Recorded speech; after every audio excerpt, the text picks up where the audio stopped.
So the one that says the Ultimate Raider Fan 32, Training Camp Breakdown, all that stuff, that one's on. Right. That one's going. Okay. Wait, so we just got kicked back here. Okay. All right. That one's back to working. I can't get the other one to work. Man, I apologize for this. This is what happens though when you so this is for the And Turf is up. yeah, he's back up. But it's only for vertical. I don't know what I did. I do see some people on Instagram that's rolling too. So I appreciate that. All right, so let's just go into it. I For mean, sure. it is what it is. Sure. We have to dive into it. So as I said, guys, I've known Nibbles for man, it's going on 2 decades, man. It really honestly is. It's been a long time training partner, and you know, I'm very fortunate he's able to come up today and speak himself, right? Because believe it or not, this isn't easy for me, man. This has been tough as far as my pops passing. And, you know, I wanted to get run down his pops up here. As you guys know, his dad actually died even more recent. So, but yeah, man, Nabil, I just wanted to bring you up, man, and, you know, give you the floor because I know you and your family have experienced it. It's been about a year. You know what I'm saying? So, yeah, you know, Yeah. tell me how you feel about it all, man, if you will. So my father passed away just over a year ago, March 7th. For those of you who don't know in this chat, I'm a huge Cowboys fan. I know. I My now I'm saving all of your eyes. That's why I'm wearing the hat backwards. Don't worry, I'm not your typical Cowboys fan. I'm not that ignorant. But my father was as well. And, you know, him and I bonded so closely over some of those things. And, you know, a little bit about my family. My dad and my mom came to this country from the Middle East, not knowing the language, not knowing anything. Worked so hard their entire lives, worked 2 jobs, standing on their feet. And, you know, just a year ago, my father passed away. And he did so much for us. And the journey that you take when you know it's time and afterwards, it's a process. And the best thing I can say is you have to allow yourself to grieve, you know. And that type of love, it causes a crater in all of us, you know. Yep. And you just have to live with it, and it's okay. It's okay because you slowly learn to adapt to having it, that crater. But where you see it as a pain, it's this wonderful, beautiful marker left on your life, and it's how you honor them. And on this journey of life, they're not lost. They're still with you every day. And you know, for my dad, and it's going to be the same for you, and it's going to be the same for anybody that loses somebody that you love and care deeply over. I think about my dad every single day. Absolutely. I dream about him when we talk. I miss him every day, and that's okay. I appreciate him so much in so many different ways for everything he did. And it's not easy, and that's okay. And I'm so grateful to him. And all I can say is, you know, to you, you know, whatever it is that you need, Right. all 6'5" of me, all 380 pounds of me will be there to hug you and be there for you as best as I can. Yes, You sir. know, it's a tough journey. And It is, man. It is, and I'm just know you're loved, and Yeah. that's the most Thank- important thing. Thank you, man. And you're living your father's legacy perfectly. Just Yep. know that he's proud of us. Thank you, man. Thank you, because like I say, man, it's just not been easy, bro. It's not been easy. No. It's just one of those things you can never prepare for, no matter how the situation goes. It's, you know, And like you said, man, you gotta move on. I mean, not everybody has my Facebook and all of Yeah. that kind of stuff. So what I can tell you guys is some of the best pieces of advice that I got and I received through this time, and it has been more comforting and helping. And Nabil hit on it, hit on one of them right on the head. Shout out to my guy Frank. Shout out to my guy Frank from the Dirty Water. Told me, man, there's no rules to how you breathe. No. Right? There are no rules, man. So do whatever you need to do to get through the day, man. So continue to talk to him, like you said. Whatever the case may be, you're gonna think about him every day, as you said. No matter how that goes. So yeah, man, it is what it is from that respect, and got to move on. And one other piece of it, advice that I got, and it's really more of a, understanding, which is, hey, it hurts so bad, and the reason it hurts so bad is because he did such a good job. 1,000%. You know what I'm saying? So, 1,000%. It's really what I can say, man. It's really what I can say about it all. It's like I said on Facebook, it feels like a giant hole the size of Earth, man. And I know it's never going to go away. But, you got to do what you got to do to move on.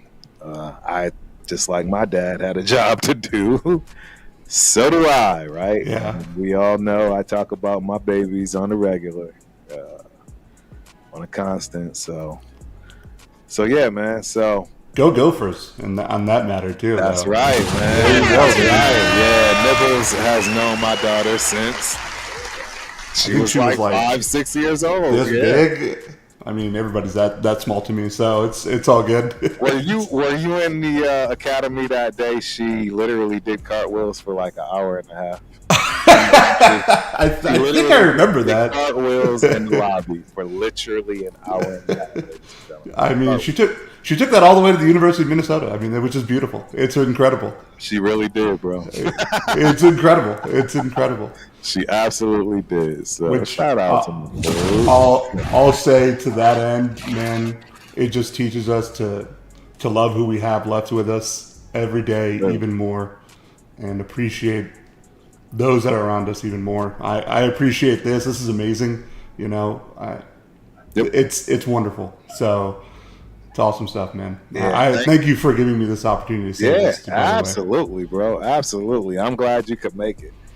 So I'm excited for this, man. Yeah, this is gonna be a good one. Like this is exciting.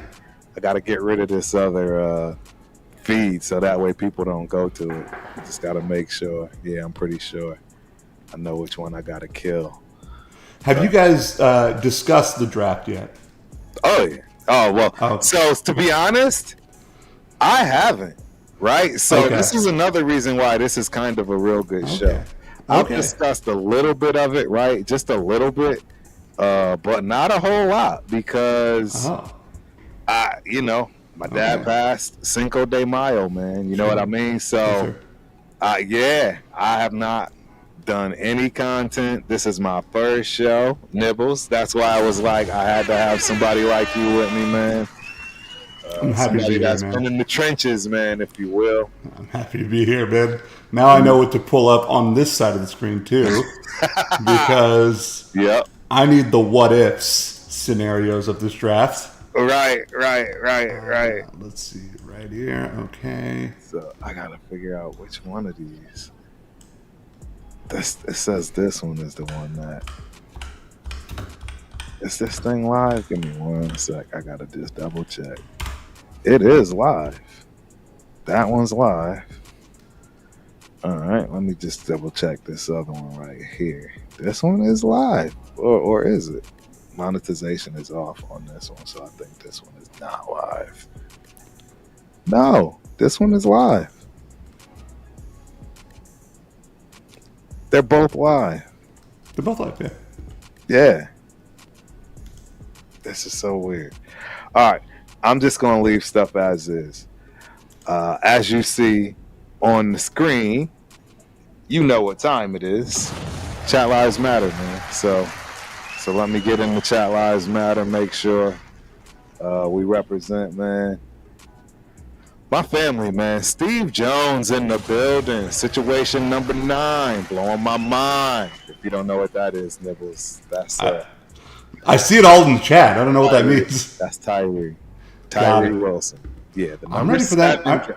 I'm ready for that man to blow it up. Well, trust me, he better, or we all.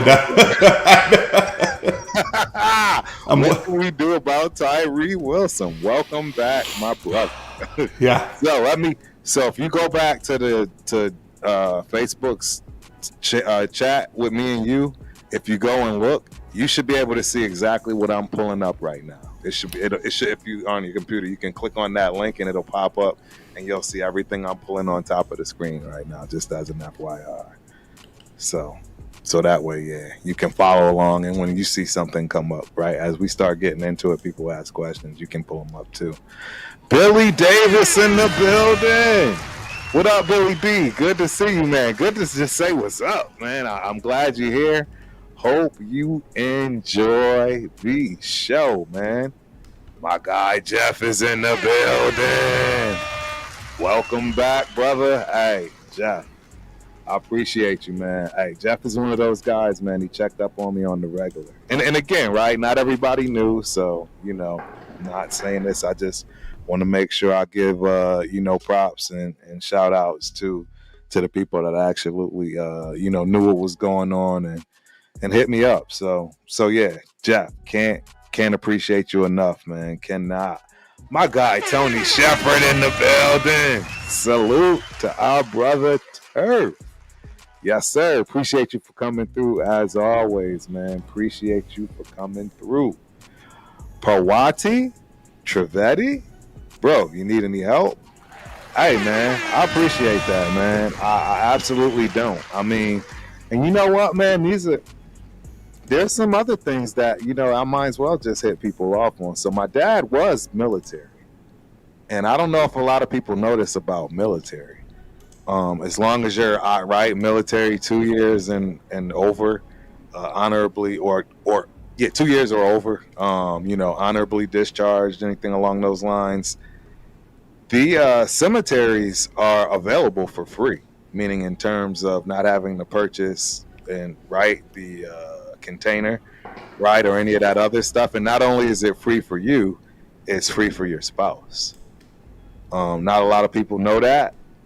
And even a lot of you'd be shocked at the amount of military people that don't know that or let that slide.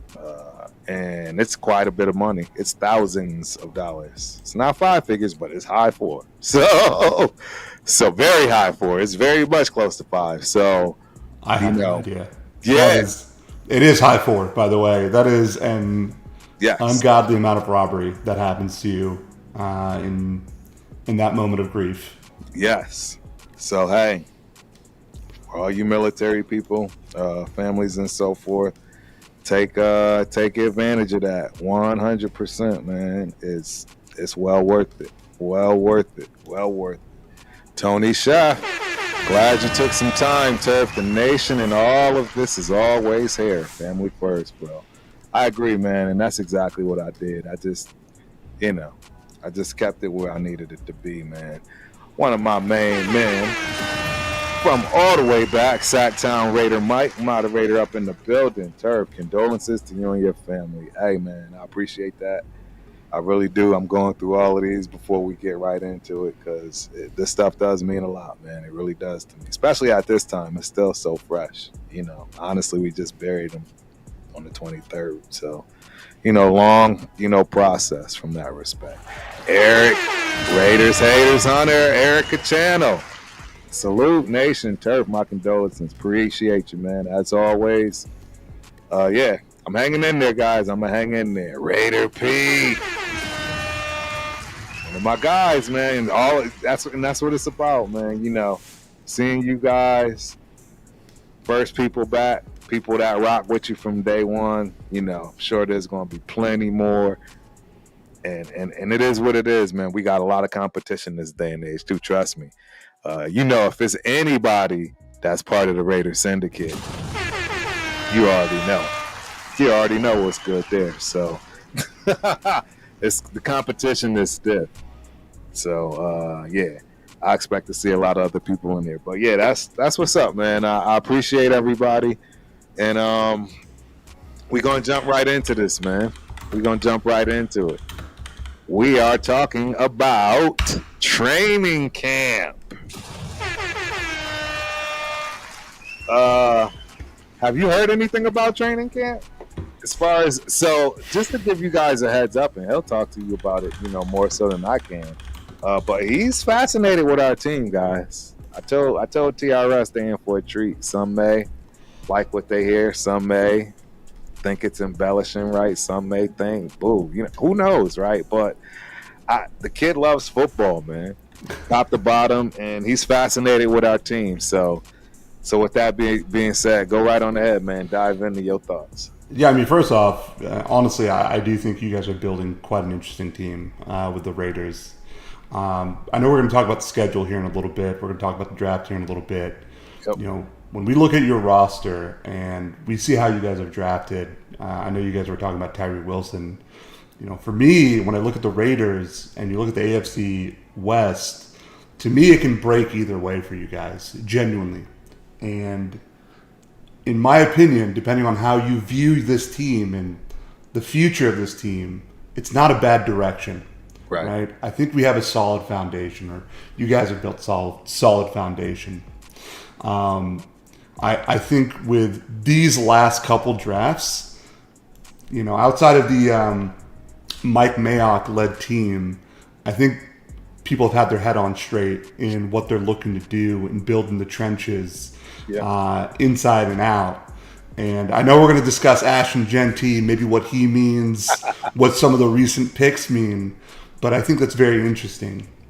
Now, in what I've looked at with your in your mini camp and what I've seen, a couple things that I saw that stood out to me: that Christian Wilkins is not likely to be cleared by training camp, so he's still injured. Go ahead. No, I just think that's an incredible blow. I know you guys took JJ Pegues and Tonka Hemingway, but correct. I'm going to be honest with you guys. They're not Christian Wilkins, and that is somebody that you 100% need. Max Crosby needs that guy. Devin White needs that guy, and your secondary needs that guy. A lot of the team's success lies behind him, in my opinion. And what a lot of teams, I think, are going back to do, and when you look at some of your divisional opponents, specifically the Chargers, he's a big piece. Yes. So his health is going to matter a lot, and I think you're going to want to pay close attention to him. Yep. One of the other things that I just saw, and you're going to have to clarify this for me, I saw something in regards to a cornerback battle. I thought you guys had a pretty good corner situation going on. What's the story there, if I may ask you? Well, we got a corner. Okay. Listen, sometimes that's one more than a lot of other people's have. Right. And yeah, just to be fair, we got one. And he's really not even proven, right? He hasn't lasted a full season. And who knows what's gonna happen once they get tape on him. And we're talking about JB, right? Yeah. So I don't know, man. My guys love him. Everybody in TRS loves him. I think Rundown and I are the only two that still, we like, we got to see what's good. But yeah, it'll be interesting. It'll be interesting because you still got the Camion Richardson. You still got you got our third round pick and Darian. You got who else is back there? I know John Humphrey and yes, Humphrey. They just signed up. There's still another guy too. Is it what? It's not. Hold on. We got this. Darnay Holmes, Sam Webb. Webb And is one of them I'm thinking of. Thomas Sam Webb is Harper. another one, but there's also another. Cornerback. Thomas Harper. Darnay Holmes. Darnay Holmes. Oh, Darnay. Yeah, nickel corner. Yeah. Exactly. Which, listen, if you guys paid attention to this offseason, nickel corners were getting paid quite a hefty amount. Man, it was wild. It was wild. I did not expect that kind of money to be handed out to some of the corners. Some of the names that I saw getting paid that kind of money they were getting paid. I was just like, really? Crazy. We all went to the wrong line of work, I guess. 100%. 100%, man. It's just wild. I think when I look at some of the battles, we talked about it earlier. Can Tyree Wilson overtake Malcolm Kuntz in that right defensive end spot? You drafted him number 7 overall. All the hype in the world behind him. Prototypical size, prototypical speed, strength. I haven't seen what he's done the last couple of years. So I guess my question back to you is, what has held him back the last 2 years? And which one? Tyree Wilson. Tyree Wilson. Oh God, Tyree Wilson. Everything. I don't think he's that bright. I kind of said this. I didn't say that I thought that about JB. I thought it was a possibility based on his route. Right. I was just going based on stereotypes, if you will, through JUCO, all that kind of good stuff, which it wasn't the case for him. But I have no idea what's going on with Tyree. I mean, he should have never been drafted at that position. Just to be 100% real. It never made any sense whatsoever. And yeah, I don't know. I don't know why they did that as a project with the number 7 pick. We all know who was sitting right there in Jalen Carter, and look at him today. So I will say that draft. Yeah. In the 2023 draft, it wasn't just Tyree Wilson that was the reach. I don't know how well Lucas Van Ness is doing, or Will McDonald. Right. There were some other picks there on the defensive line. Certainly, I'm living with Mozzie Smith right now, and that is a nightmare on its own. I'll trade him for a bag of potato chips. Right. If we want to talk about airheads, right. I think he takes the crown. I get it, but at the very least, Tyree has way more athletic ability and upside if he can just put 2 and 2 together. Right. There's something potentially there. We drafted a Liz Frank injury project at 7. That's a wonderful comment.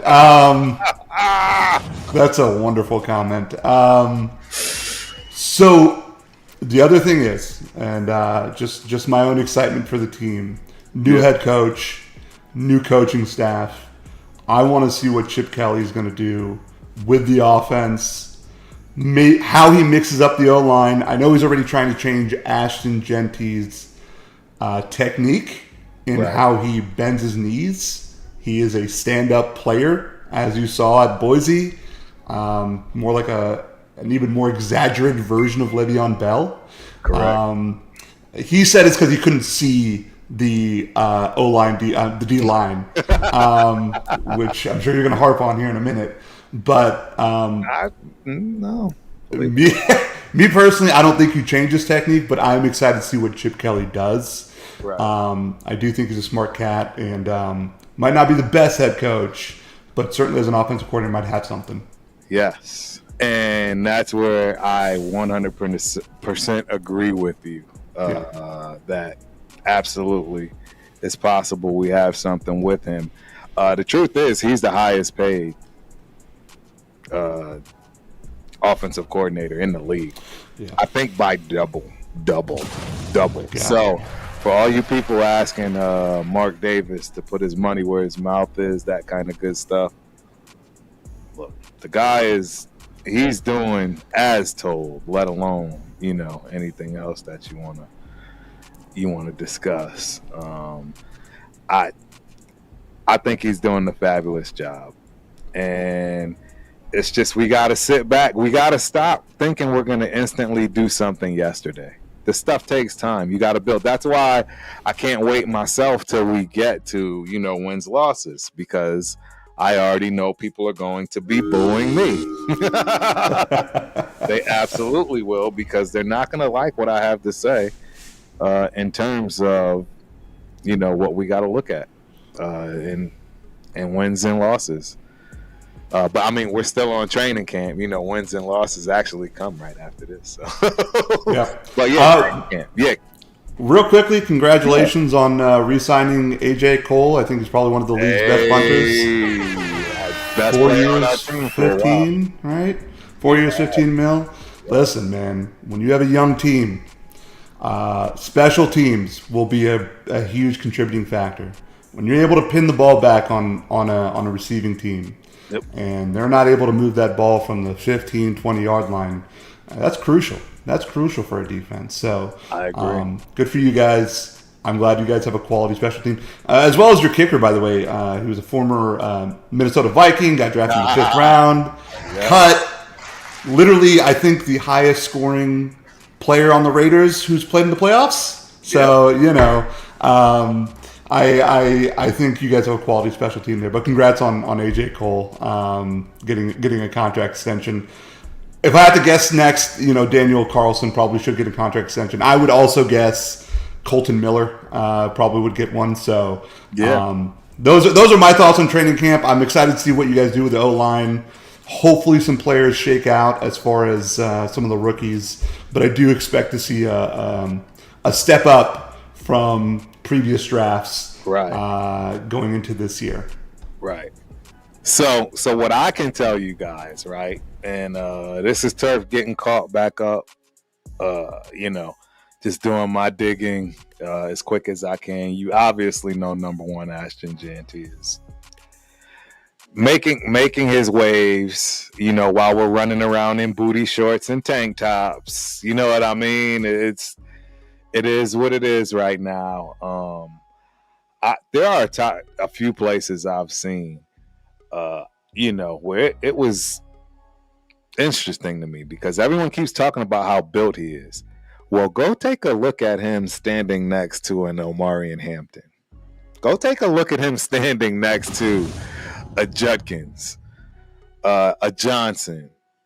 Yeah, you're not talking Ashton Jeanty. So, what I'm gonna do is I'm gonna say this. He absolutely has to have the ability to break tackles somewhat like he did in college. If he can't at least do 50% of that,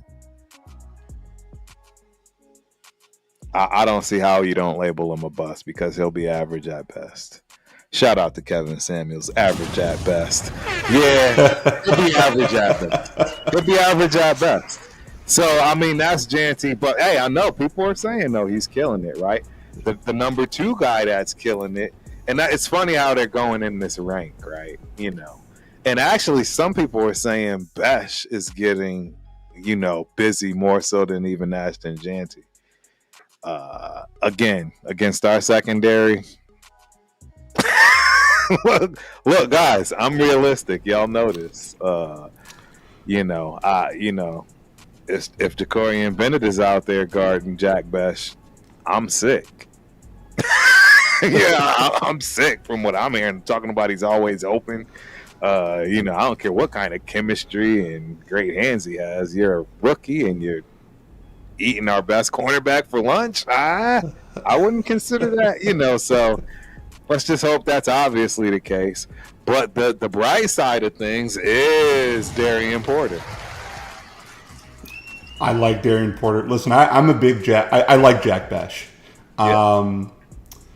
As a Cowboy, going into this draft, knowing we needed a wide receiver, I'll be honest with you, I was scared to draft Jack Besh. So that's why I'm thankful you did it and we didn't. But I do like Jack Besh. I'll go into my breakdown here in a minute about him.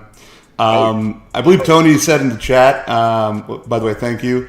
I'm actually a mastermind criminal. I'm not a stand-up person. No, I'm kidding. Thank you. I appreciate that. So you can click on this, man. You can click on those, and I'm going to put it up because I was just going to say that.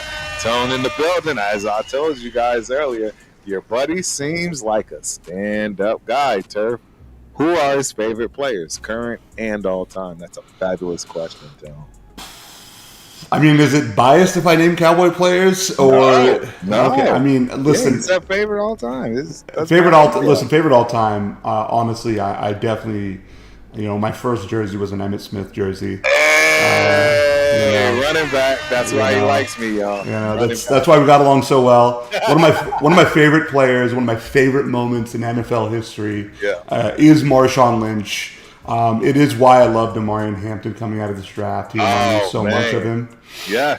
One of my favorite moments in NFL history is Marshawn Lynch causing a literal earthquake against the Saints. The fact that you have that kind of electricity built in you, you are something special. I love Marshawn Lynch to death. Yes, sir. Currently, I do like Micah. I'm a big Micah fan. I don't like what he does off the field personally. I think those things should be reserved to us. Right. But, hey, listen, everybody has their hobbies. Right. I learned at a young age this. And I'm going to sound corny as hell, and you guys are not going to like me for saying this, okay? I learned at a young age. Growing up, I used to hate on Michael Jordan. And I realized after he retired, he was something special. He was something really amazing, okay? You're gonna really hate me here in a minute. I genuinely enjoy watching Patrick Mahomes play. He is special to watch. It is unfortunate that he is in your division. I am so sorry. But I appreciate some of the greats when you see it. I mean, it only happens a snapshot in our lives, and it's definitely worth witnessing. You were mentioning something earlier about your ownership. By the way, I just want to point something out. Yeah. I will never fault the Davis family ever for what they've done. They have always tried to win. Now, has it been in the direction that is a smart one, or has it been in a misstep? Of course, it has been. Right? Everybody's made mistakes, but they've always put their money where their mouth is every single time, all the time. Yep. It sucks for Raiders Nation that they haven't been able to make it, because you are, just as Duke is to basketball, the Raiders are to football, just as to my opinion, Cowboys are to football. Like, some of these names are to the league. It's a shame that the Raiders, since the year 2000, have not gotten back to that same prominence when they certainly deserve to. And that, to me, is a bit of a shame. But I certainly will never fault the front office for trying. And that's what has me excited about this team. And when I look at the last 3 years of drafting, you look at certain teams, and I don't mean to rant about this. When you look at certain teams and the way they draft, some teams try to always hit this crazy home run, and they try to always constantly sign these superstars. Right. But when you look behind the curtain, when you open the hood of the car and you look at everything in the car, you just see nothing. It is rusty parts, right? And that's why they're not able to make it, because they have superstars and nothing behind it to back it up. Bingo. What I'm looking at with the Raiders here is I'm looking at a team, and I'm promise you I'm not blowing smoke. You guys are building a solid foundation. Hey. And I think when it is time that you bring in that star player, you will be ready for it. So much of the talk coming into this draft when it came to Ashton Genty was, we're not a team that's ready to take on an Ashton Genty. Just like the Giants weren't ready for Saquon. Right. Whoever would dare, you know what I mean? Like, we just weren't. But this isn't the case here. I think it's very much different. And I think it's going to be very much different in the future. So, I digress on my favorite player. Sorry to have gone on that rant. Apologies. That's dope, man. Hey, again, fabulous question, Tone. Yeah, everybody knows who my favorite player is. He's right there, Marcus Allen. He was pretty good. I heard a wonderful story about him the other day. Not a wonderful story, but when Bo Jackson was a Raider, I heard about him being really, really pissed off that he had to play fullback for him. And I look at Marcus Allen, and I'm like, who the hell thought you were a fullback? Like, okay, all right. But he's a wonderful Right. running back. Wonderful Right. running back. Yeah, it's my guy, man. It's my guy. So He's a great guy to be a fan of. Arguably, he's one of the best players of all time. I mean, he's literally still the only one that's MVP, Super Bowl, college MVP. Chip. He's the only one. Is he really? I didn't know that about him. He's the only one. Do you know by chance? You might not know off the top of your head where he ranks on the all-time rushing leaders and all that stuff. He's not going. He's not in the top 5. I don't think so. I mean, I thought he was just a rushing monster. He's a rushing monster for the Raiders. Yes, he's okay. Nobody's going to eclipse him from that respect. Got it. But I want to say he's like 7 or 10 out of all time. Got it. He's not even. He's not. Yeah, he's not in the talks. Okay. There's nothing wrong with that. Yeah, he was smooth, man. Smooth. Yep. Hey, my guy just came through. Death Pile Picker in the building. Salute Raider fan. Good to see you, my guy. Hope you enjoy the show as always, man. That's my guy right there. I like Death Pile. I'm going to be honest with you. I can't believe it's been 45 minutes already. I know, and we haven't even got right. Exactly. Bro, I was like, we've only been talking for like 10 minutes, and I look down, it's 8:45 right now, Central. And I'm like, holy mother. Wow, all right. Right. Gunsmoke Games is in the building. I see you. I got to do some funky stuff to see, though. Raider Rebel in the building. My guy. Hey, Raider. Rebel checked up on me, man. Hey, I appreciate you for hitting me up. And even for the people that I forget, man, it's right. You got to imagine. It's a lot of guys. But, yeah, Raider Rebel hit me up, man. Appreciate you for checking in on me, man. And, yeah, salute. Glad you're here, man. Hope you enjoy the show. Law Dog, salute. Appreciate you for being here. Janty will shine, he says. All right? We'll be here to see it. We'll be here to see it. That's going to be interesting. So I guess we go now into the next topic, right? Wins, losses on the season. How do we want to break it down, man? Do you want to just go tit for tat, what we think? As far as we're gonna pull this thing up. Okay, man, let's do it. Hopefully somebody can keep count for me. I don't know. Yeah, we are going to pull this up, and we are going to schedule 2025 schedule. There you have it. So I'm going to keep track here. Okay. Well, November 17th is a loss, right? That's probably the only one I got us winning. No. That's totally good. That was wonderful. It was wonderful. Right. So, first and foremost, September 7th. It's an away game. It's early. We never do well. I say no. I say it's an L. What do you think?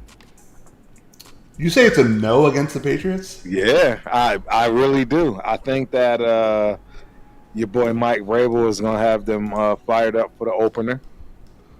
I think they are better off than we are in terms of a lot. They actually got 2 of our major players, or one of them for sure. So, and that's going to mean a lot. I just think they have the edge.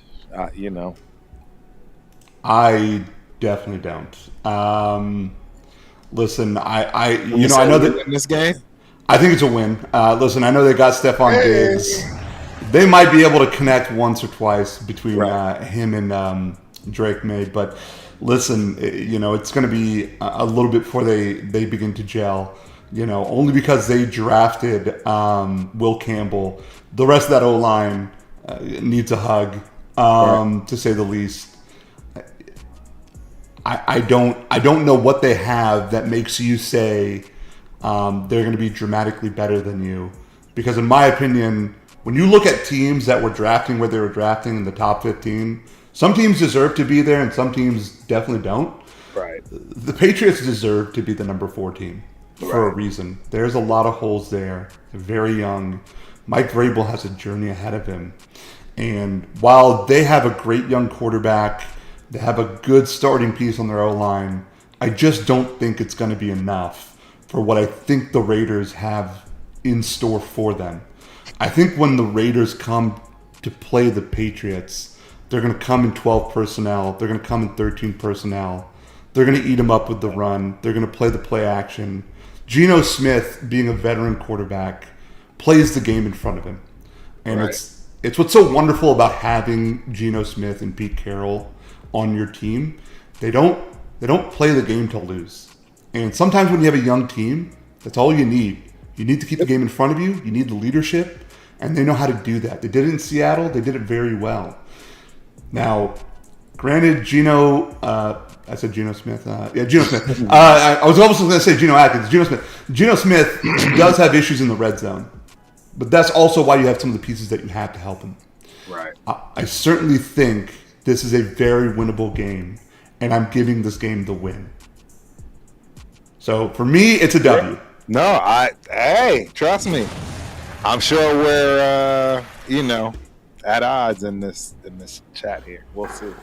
We'll see what happens. Hey, we're in week 2. It's at home, right? I believe we're at home. It's at home on a Monday night. I think Monday night. It's against the Chargers. I have another loss, ladies and gentlemen. I'm sorry. I think we're going to be introduced to this guy named Omari Hampton that we decided to draft over who we think, I guess, is going to or supposed to be the best running back in Janty. And I think he's going to punish us. It's just my thoughts. I pray I'm wrong. You know Harbaugh's going to have that offensive line. You got another year of that line gelling in together. They've only did, nothing but add pieces to it. We're in trouble. Yeah, okay. I'm going to give this a loss as well. But here's what I have to say. You guys are going to 50-50 each other. And the fact that they are going to win here, I think you guys are going to win down the road because it's just in maybe the Chargers' nature to just break down at the end of the year. I do think the team will gel towards the end of the year. It's just my opinion on it. Right. But I agree with you. This is a loss early on. It's definitely a loss. I mean, yeah, it's not looking good. I told you, I don't think people are gonna like what I have to say here. Keep it going. Okay, we're right back at it. Washington. What are you thinking? I got it as a loss. Okay, it's Washington. They just built a great draft. They just did everything necessary around what they have, and there's no way our defense is going to be prepared and ready after being pummeled by Mr. Omari and Hampton week 2 to deal with what this quarterback is going to bring in week 3. He's got some serious weapons. They've added to that weaponry. I think they just added another running back too on top of what they already had, and some defense. So I just don't see us coming out of that game a win. I just don't see it. And here's what I'm going to say. I'm going to give this one a win. I don't think...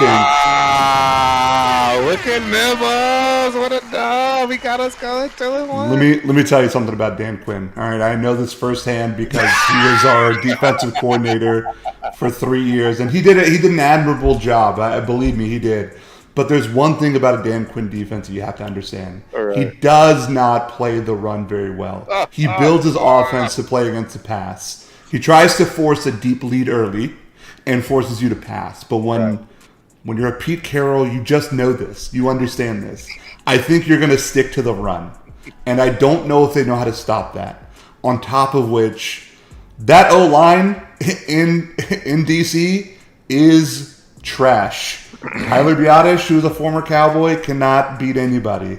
Right. Sam Cosmi, a good athlete, great, but not, in my opinion, is beatable.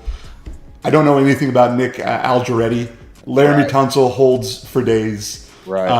And then Brandon Coleman, there's a reason why they drafted Josh Connerly in the first round. So that O-line is still kind of paper mache, and Right. you might be able to attack it early. So I think the Raiders right now are 2-1. Right. Nope. I got you.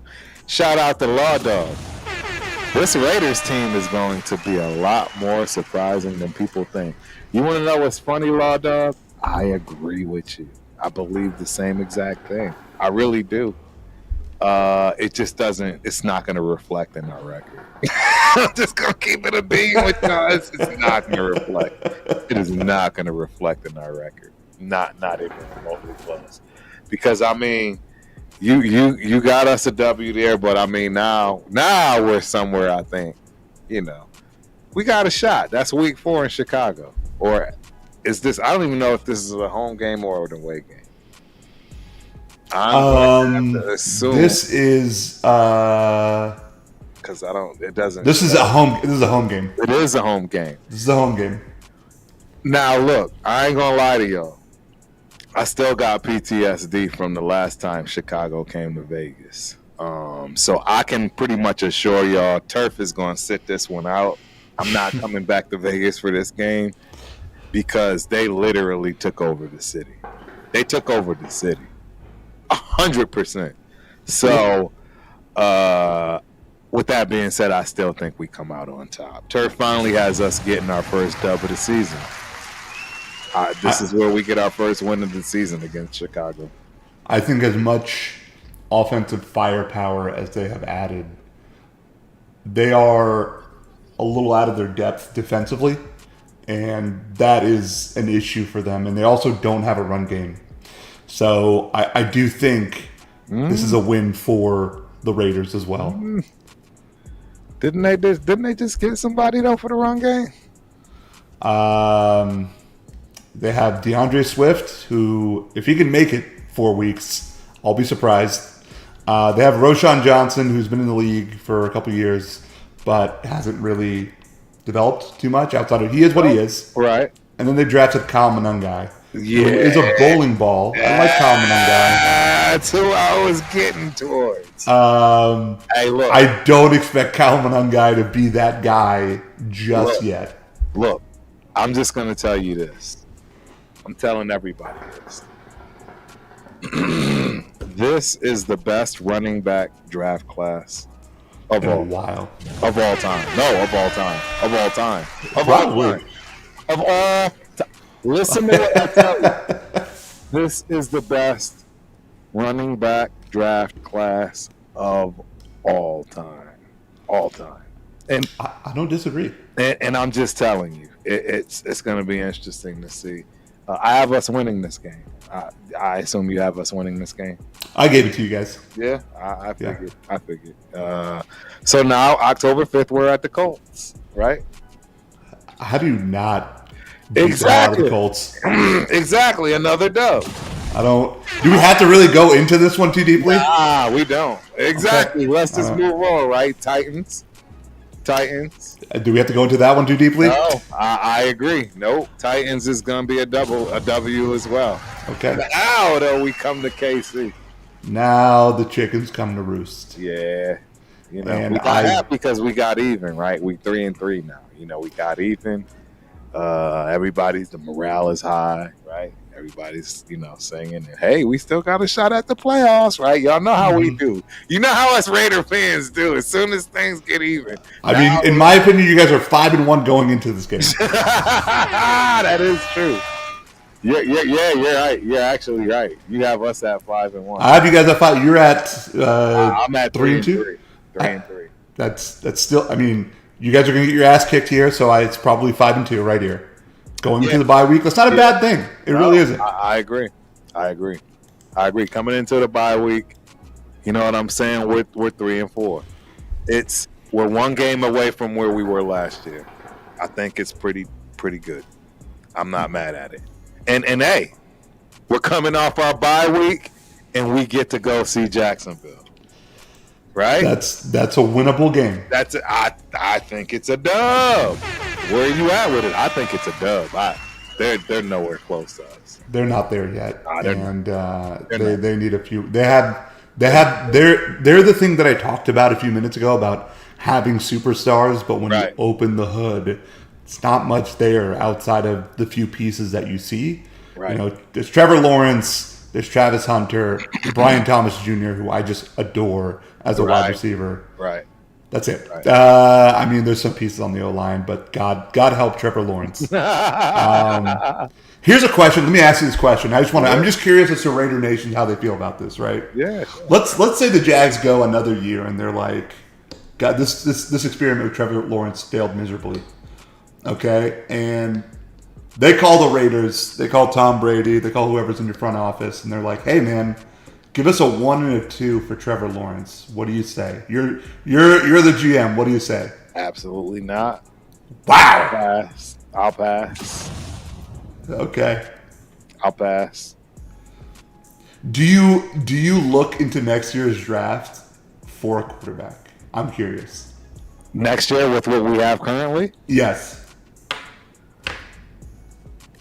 I mean, you always have to look. I'm just Sure. not going to waste a lot of. It's the value has to be there.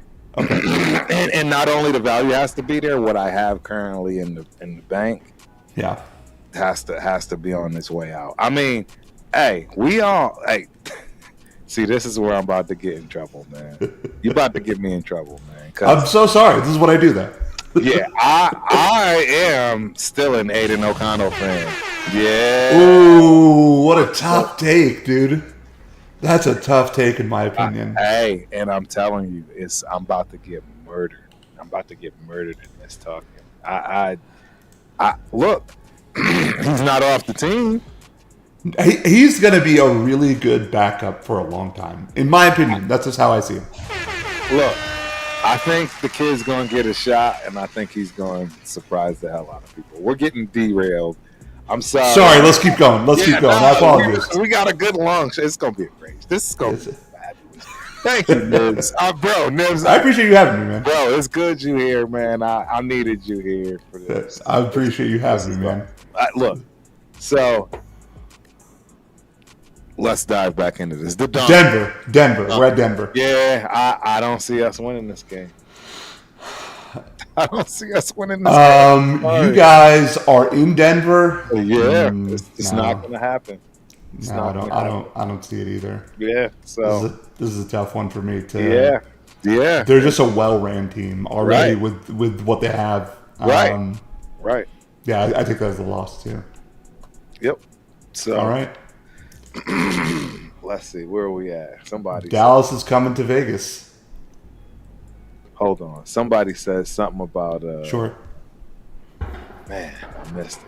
I had it messed up. Lenoris Sellers. He is going to be pretty good. He's got a good arm on him. Lenoris Sellers. Death Pile Picker made mention of the kid quarterback from South Carolina. Is going to be good. Lenoris Sellers. Yeah, Lenoris Sellers is his name. Yeah. Yes. That is. There are a few guys for next year, but we all know who everybody's waiting for. That's if he comes out. That's iffy, and I don't know if he's going to do it. Year after, right? I think it's a year after, personally. I think it's a year after. Exactly. I agree. I totally agree. But yeah, man. What do you have? Because against the Broncos, I think the Broncos is a loss. Yeah, no, but we're at Dallas. I think Dallas. I think Dallas beats you. I think.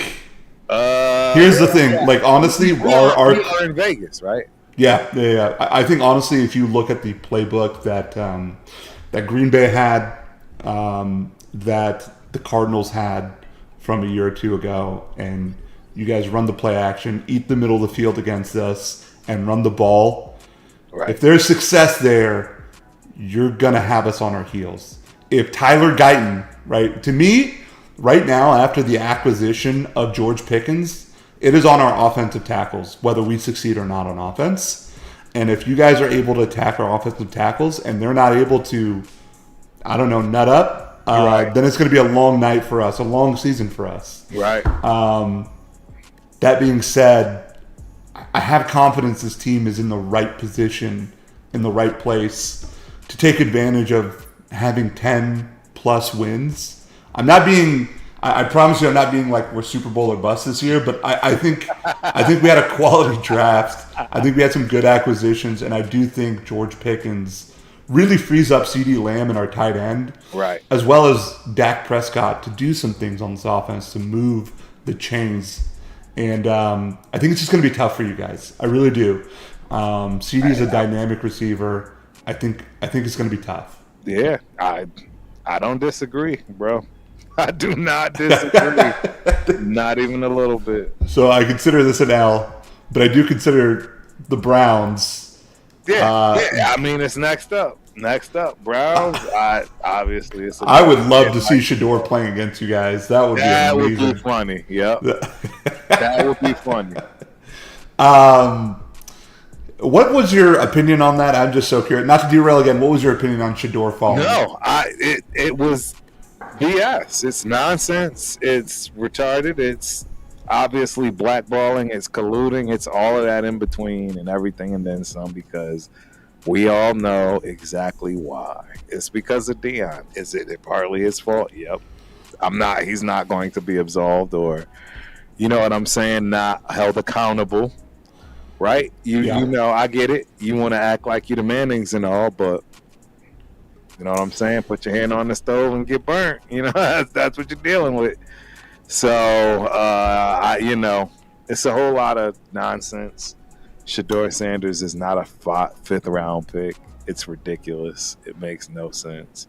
I have two trains of thoughts on this one. One, if any of us, including the chat, me, you ever go into an interview and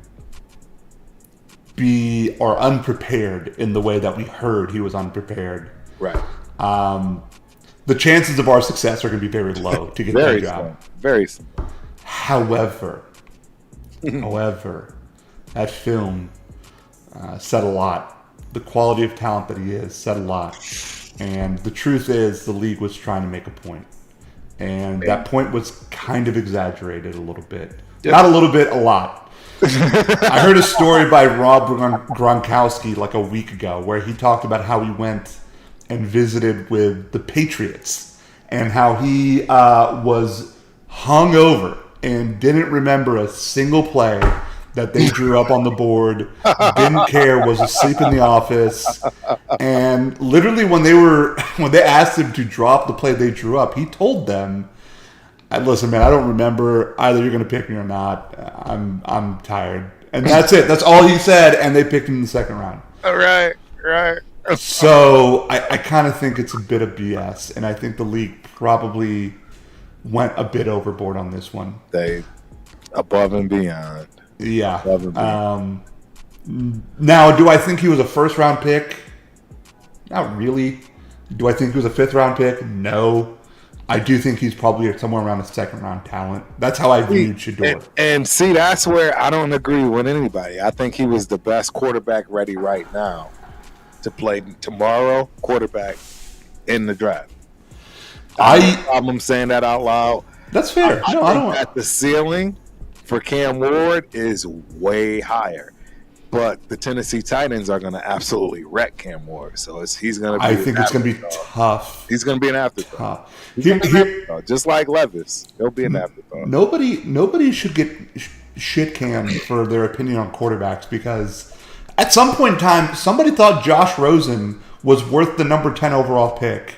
Okay, and where is he right now? He is a giant regret to the Arizona Cardinals.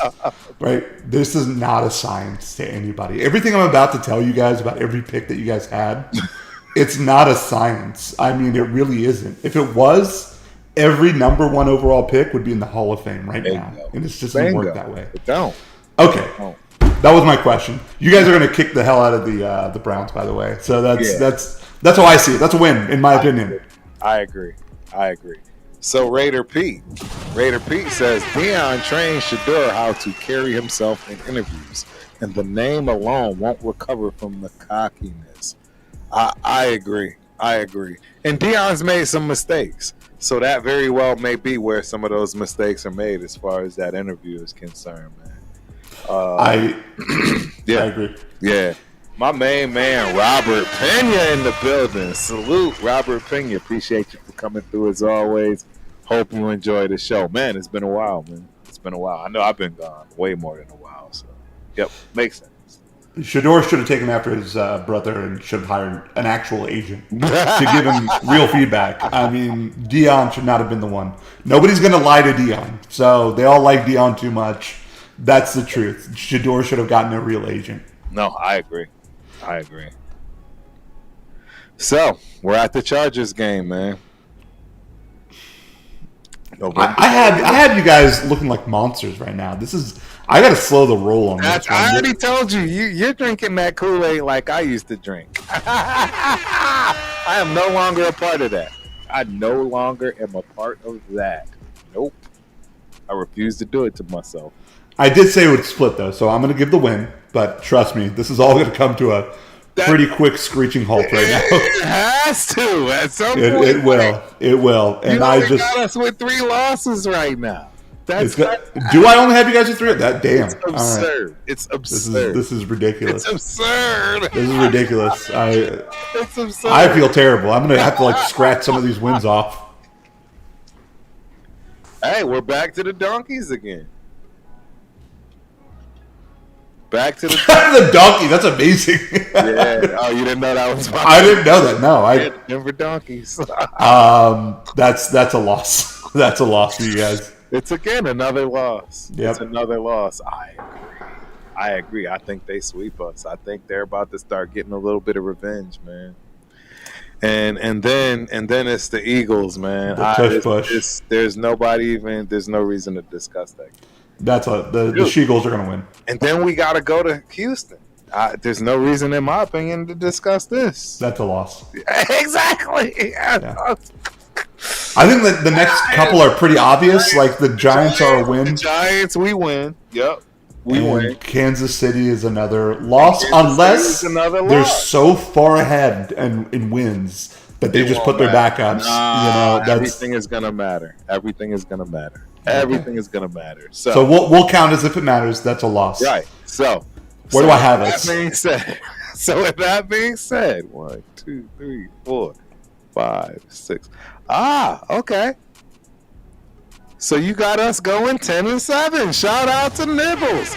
That's actually respectable for a lot of people that actually think that we have a shot at that. Because that's the record it's going to take to get a wild card. That's the ceiling, in my opinion. Genuinely, I do think that's the ceiling of this team. That is we're hitting on all marks.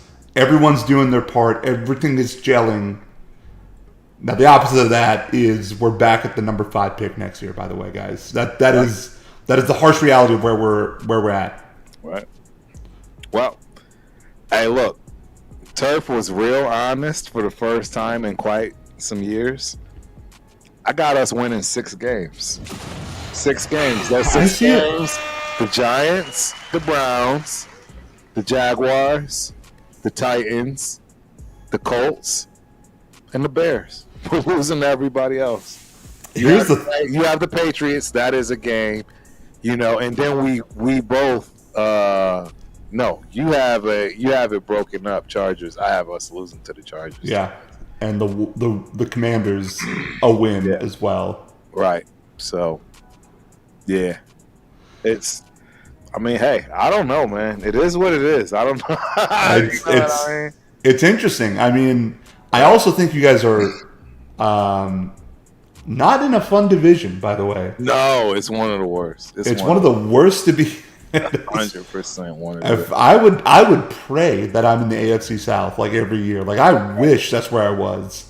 But unfortunately, we can't all be losers, right? So, my guy, Raider transplant Angelo Turf. Good to see you back. Hey, so I can't wait for me to get you on Angelo's show with me. Angelo is a legend in the sport of boxing in terms of I want to say Frank Mir's last fight, and that was MMA. Yeah. So, hey, Angelo. That's awesome. So this is the other cool thing because Angelo, he obviously knows that I train obviously under Team Rabati.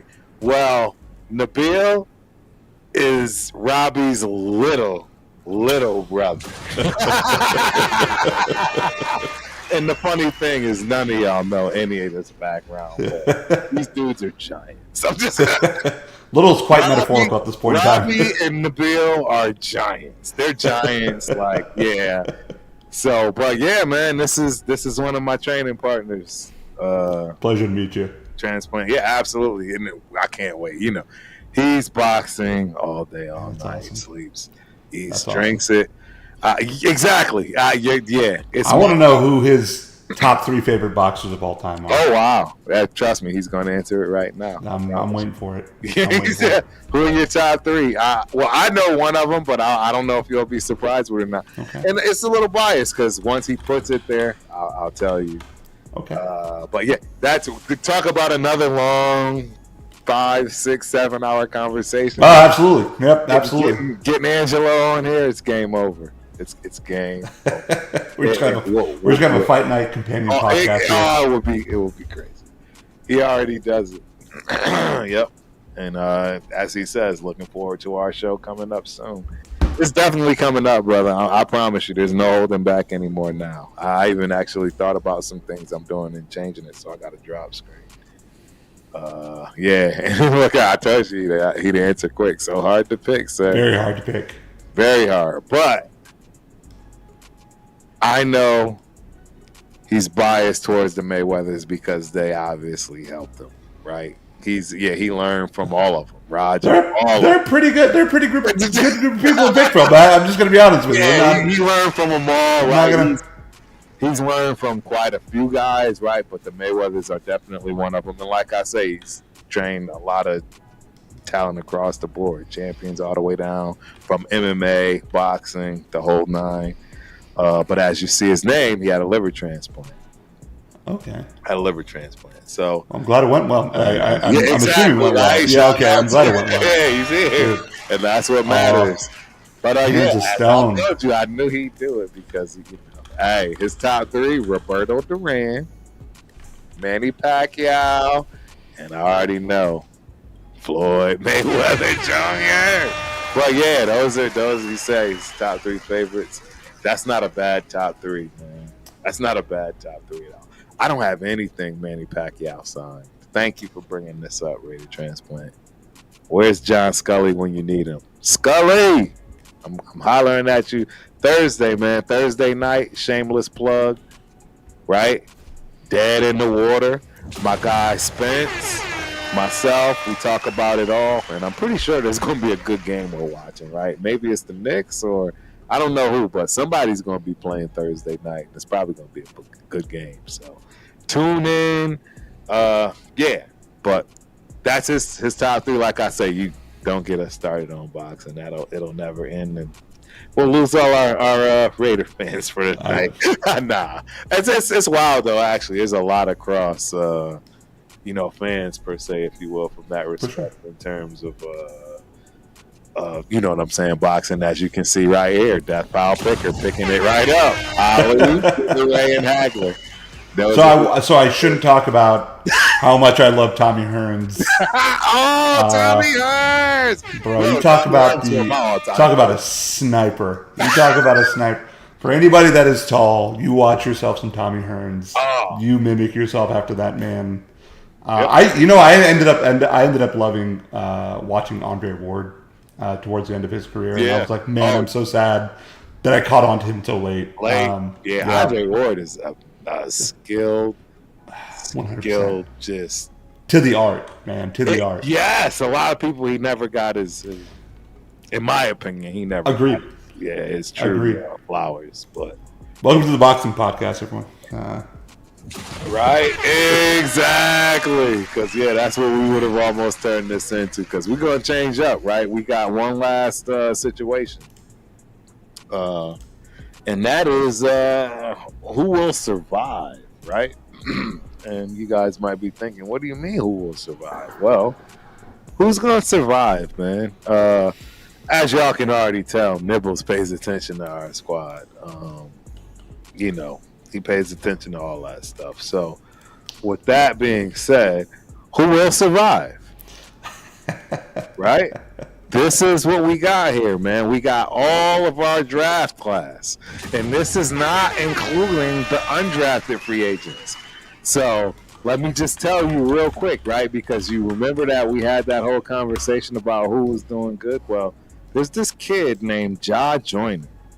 He's a edge guy from University of Minnesota. Shout out them Gopher guys. I like Ja Joyner, by the way. Hey, what's even sweeter? He's from Connecticut. He's from Danbury, Connecticut. I know everything about where he grew up, the whole nine. It's Nice. amazing. My boy Chris, first and foremost, if y'all haven't, go check out the latest interview with him with Chris, Protect the Shield podcast. Bro, amazing. And I can't wait to talk to him because, see, I get to talk about a whole different side, right? We could sit and talk about Connecticut football, how it's grown. Y'all gonna want to tune in the Mines too. Chris is the master, though. Chris, I'm just telling you, he has a way with interviews with people. So shout out to my dog. Man, yeah. So, but yeah, like I was saying, you got Ja Joyner. There's a few other guys, right? We already discussed Pegwis and Hemingway. I didn't say anything, but I wanted to make sure I did circle back before we get anywhere else further when it comes to that D-line. And Wilkins, I told everybody he wasn't right. And he's not going to be right all season. And that's why we drafted a bunch of D tackles that hopefully can fill the void until, I'm assuming about mid-season Wilkins will be good. But he's not going to be right for the beginning of the season. And it's going to be tough. It's going to be tough, man. But, hey, it's part of the game. It's part of the game, so. I am curious. Do you know how long he's supposed to be out for? I didn't check up on that. They said August. God, so he's gonna have a slow start essentially to the year. Yeah. Okay. Yep. So okay. So that's what we got there, man. So we just gonna dive right into this, right? Because Ashton Jeanty, there's no way he won't, survive. He's surviving. You know what I mean? Shoot. I think he's going to get cut. Shooing. Absolute shooing. Again, everything is advertised and can't. I mean, they're never going to say anything different anyways. But I agree with it. I agree with what they're saying. I just hope it translates, man, because this is the NFL. And Nibbles knows what I'm talking about, man. I go to these AAU track meets, ladies and gentlemen, and the specimen out here, they're not human looking. Like, I'm running around this new crowd of Olympic type athletes, and it just so happens to have all these basketball ex-NBAers and ex-NFLers, because right, everyone runs track because it's beneficial for all sports. And I'm just telling y'all, the people that you see don't even look real. They don't even look right. It's like, what are you? It's so mesmerizing to see every 10 years, every 5 years. What we're looking at, right? Yeah. Even to the 7th round guys, right? They're top 1% athletes. Yes. But the boundary of what that means is pushed every year. Yes. And what you're looking at with these kids is insane to what they could become. It is. Absolutely. It's mind-boggling. For sure. Yeah. It's mind-boggling to me. I look, so I was telling guys the other day,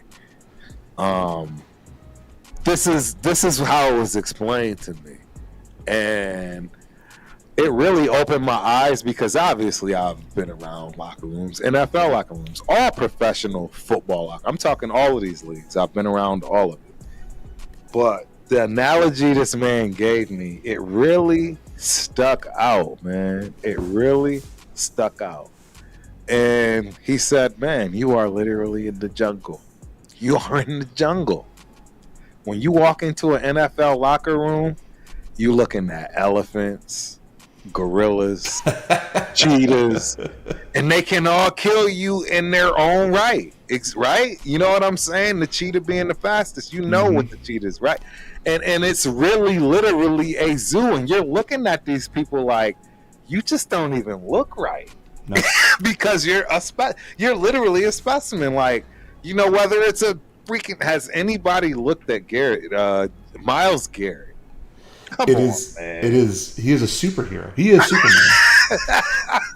It's wild. It's wild to look at them. And then the exact opposite. I tell people all the time, man, you have no idea how small some of these cornerbacks are, man. Shout out to my guy, Dwayne Starks. 5'10", 175 pounds, soaking wet. Won a Super Bowl with the Ravens, 2000, 2001, whichever season that was. Number 10 draft pick out of University of Miami. Bro, when I saw him in real life, when I was still playing ball, I was like, bro, there's no way. There's no way, bro. I'm trucking you every time. All this blah, blah, big talk. Because he's literally 5'10", 175, 85. Man, watch this man work. Watch this man blow up running backs 3 times this size. I'm just telling y'all. It's a jungle. It is an absolute jungle, man. And you just never know how you're going to get killed. You never know how you're going to get got. And it's the easiest way to explain what I've been looking at with all these ex-players. That's the NFL. I mean, NBA, too. I don't know. It wouldn't be the jungle. It'd be something tall, right? I don't know what you would equate to the NBA. But that NFL thing, it is the jungle. There is no better way to explain it because you see all those animals. Every animal I just discussed, and then some. The honey badger, I would have been like that honey badger, right? That thing that you can't kill, you know, get stronger. Wrecking ball? Yeah, you know what I'm saying? That would have been my animal type. You know, like, that's the type of running back I was. Got stronger towards the end, that type of thing. But, and I would have definitely been a hippo. Hilarious looking. I'll eat anything you put in front of me. And the thing that's the funniest, what it is that people don't know, he's right. And it's the speed, ladies. I don't think people understand how quick hippos are. And when I tell you guys, if you go check out Nabil, find the picture. If I told you he'd kick you in the face before you could even lift your hand, you'd laugh at me until he did it. I'm just telling you, he's one of the. Look, I've been around some of the biggest, best linemen. You guys, right? He's one of the quickest big men I've ever seen in my life. I'm not just saying that because he's here. He knows that. I've been telling him that since day one. It's wild how this man can get his foot to your face. It doesn't make sense. Thank you. It doesn't make sense, man. So yeah. Some of it is just God-given genetics. I don't know. It just so happens. I guess lions and tigers and bears, oh my, is a football locker room is how I would describe it for sure. It's crazy, man. I'm telling you, man. What a freaking analogy because it's so true. It's 1,000%. Shout out to my man. See, this is why we love the nation, the community, the whole nine. Jeff gifting 5 memberships. Man, hey, awesome. I appreciate you, brother. As always, man, I am always humbled by this channel, by the people that listen to us. You know what I'm saying? That follow that. Yeah, it's yeah. I appreciate you guys. And you got me now too. Choked up at a time where I'm vulnerable. Y'all not gonna get me to cry on camera. That's not gonna happen. So, not gonna happen. But yes, thank you guys. Thank you, as always, Jeff. Jeff has been there. Like I said, Jeff and I, we met not too long ago. It hasn't been that long. Me, him, Chris for Raiders, right?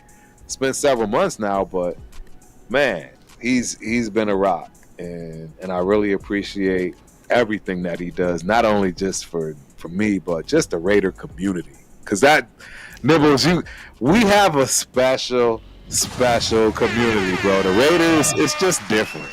I'm sorry, it is. I know the Cowboys. 1,000%. But yeah, it's just different. It really is different, man. And yeah, I can't appreciate these guys enough. Everybody that showed up tonight. It doesn't even matter who did right. None of that stuff is. I've been gone for at least 3 weeks, at least, and it feels good to be back. It really does. It feels good to be back, and I'm glad I'm with one of my guys, man, from day one. You guys have known when I first moved here and started this crazy journey. You know, I ran into this guy. So, yeah. First off, man, the squad you got here, man, you got some awesome people in your chat, dude. This dude just gave 5 memberships away. That's awesome, man. Yep. You have a solid group of people here, man. I'm proud of the channel you built. I've tried podcasting before. I was on Twitch, and it is difficult, man. This is beautiful to see. I'm proud of you. I love the support that you have. Thank you. I think it's so cool that you guys have your own lingo and all that stuff. That's you noticed it, right? I did. And I didn't want to look as lost as I was, but I definitely was.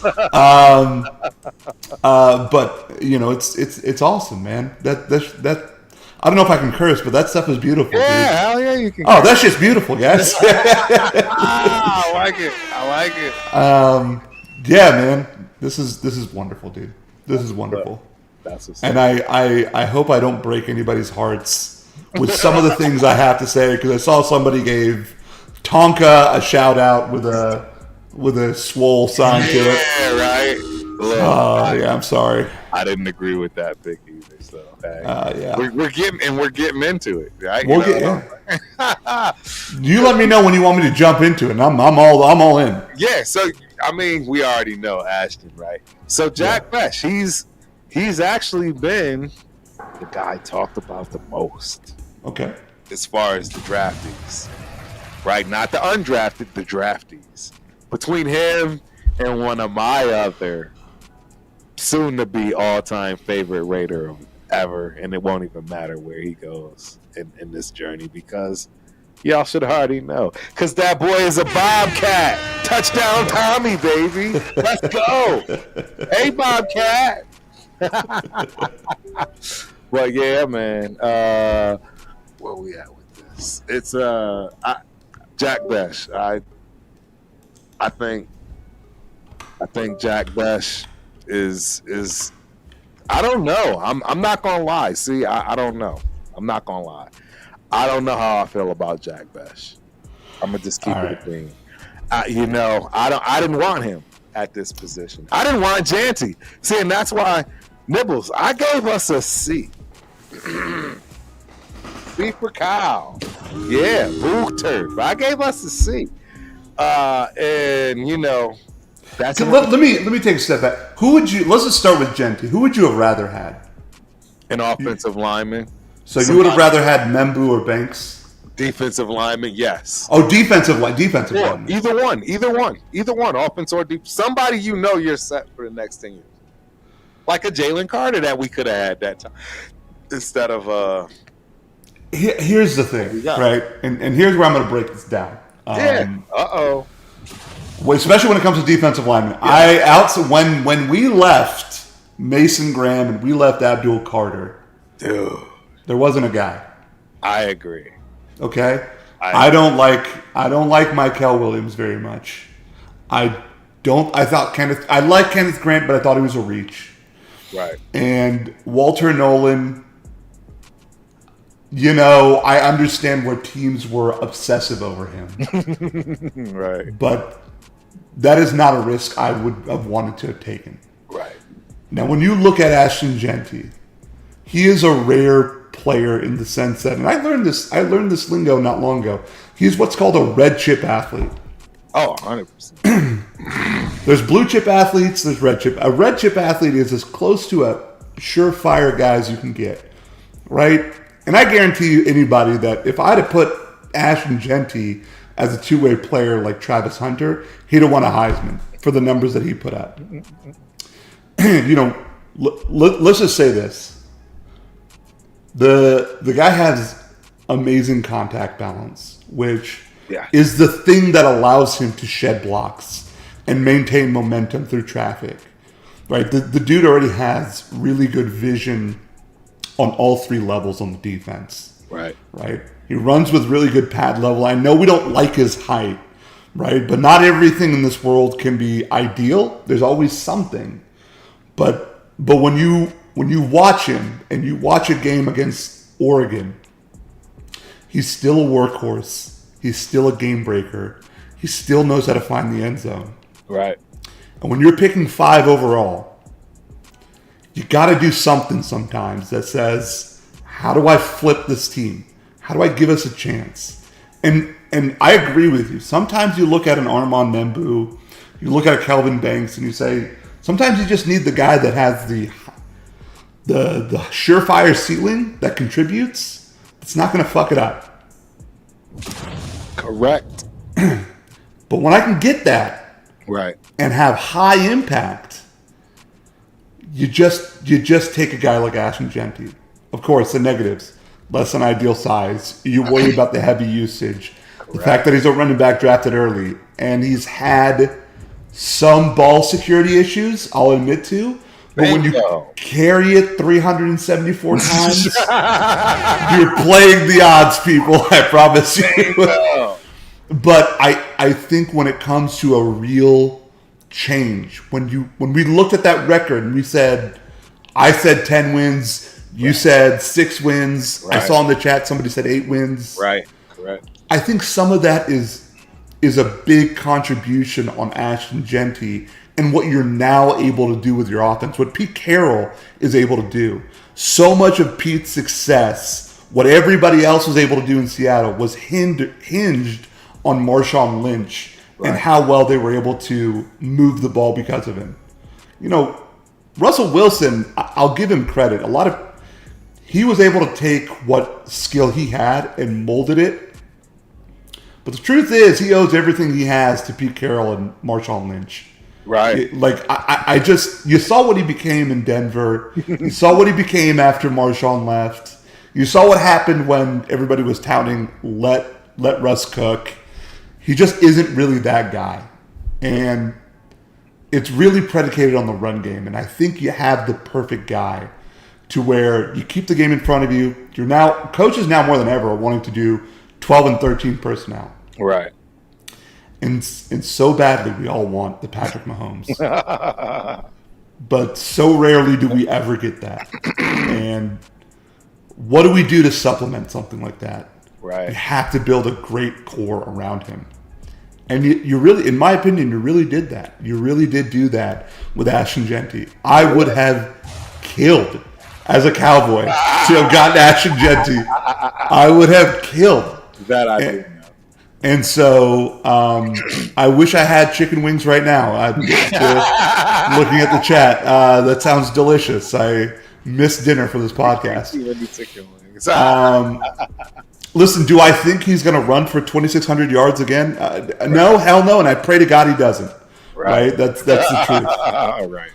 But I think you have something. I understand your concerns. I think they're valid. If he was Omarion Hampton's size, he's the number 1 overall pick. Oh, 100%. Period. He's just the best player in the draft if he's Omarion. If he is, right? He's that size, is game over. Yeah. But I'll praise him on this. He works his ass off. The next day he's on the field. After he gets drafted, working his ass off. He's constantly looking at ways to make sure his body's well conditioned. He never left Boise State, even when he had the chance to the NIL money. He's loyal to a fault. He's a good person. He's a good leader. I think you got the kind of guy that has the mentals and the physicals to maximize the type of person he is. Right. Now, where that lands, I don't know. But I think you have a good shot at a real good player.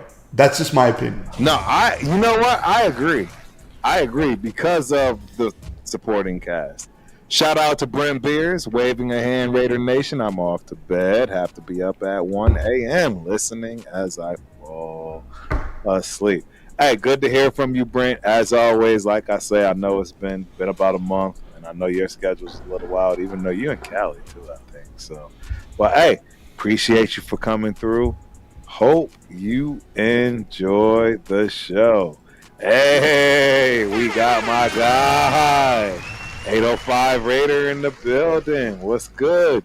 Good to see you as always, my dude. Hey, appreciate you for coming through. Hope you enjoy the show. I wanted to say what's up to my guy, Jack Henna, man. Jack had a comment that I agreed with. Where did he go? Where did he go, man? Something about he's saying he saw that he was puking. But, hey, Jack, I wanted Mason Graham at 6 too. It made me sick to my stomach when they drafted him right before us. I was not happy about That's a weird pick for the Browns. This was a weird draft for so many teams here. I'm going to be honest with you. Man. Yeah, and the Browns had a weird one. Right. The Browns had a real weird one. So, Jack, shout out to Jack, man. Good to see you, man. Appreciate you for coming through. Hope you enjoy the show as well. But, bro, I was right along with you on that. Right along with you. Yep, I see I'm Not Bueno in the building. And I'm like, salute, brother. Salute to I'm Not Bueno. Appreciate you for coming through. Hope you enjoy the show as usual. And then also Chewy's NFL games and news, man. Appreciate you for coming through, man. I know that you pretty much know everybody. You probably come from Jeff's side of the world. You from the Northeast, or maybe you from Cali. I don't know, man. Appreciate you for coming through, though. As always, hope you enjoy the show. Appreciate the support. So, yeah, Jack Besh. I'm not happy with that. I wasn't happy. But now on to the third pick. I adored Darian Porter. It's the type of project that I'm looking for. If I'm going to look for a project, this is where I want the project to be. Something that makes a lot of sense, meaning a wide receiver that can track the ball, right? You know what I mean? That can get down and be a wide receiver, but he's turned cornerback.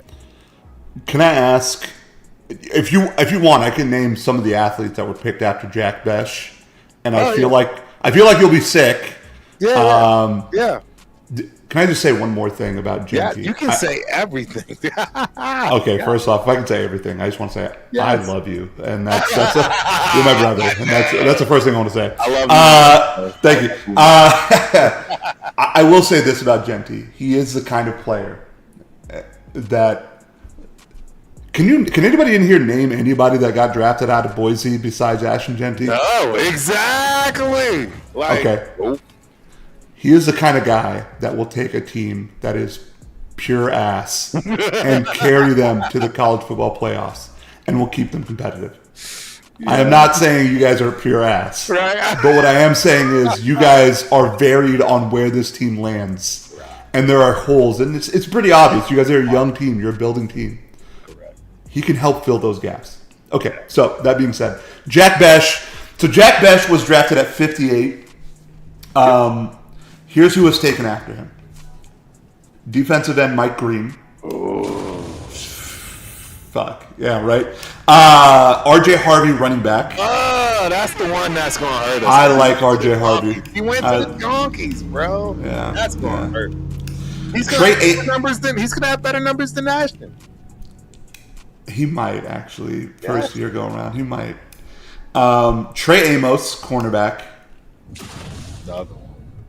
Okay, and then Shamar Turner and Omar Norman Lott, both defensive tackles. Jesus. Knowing that we had the foot issue with Wilkins. Yeah, I would have gone with Omar Norman Lott.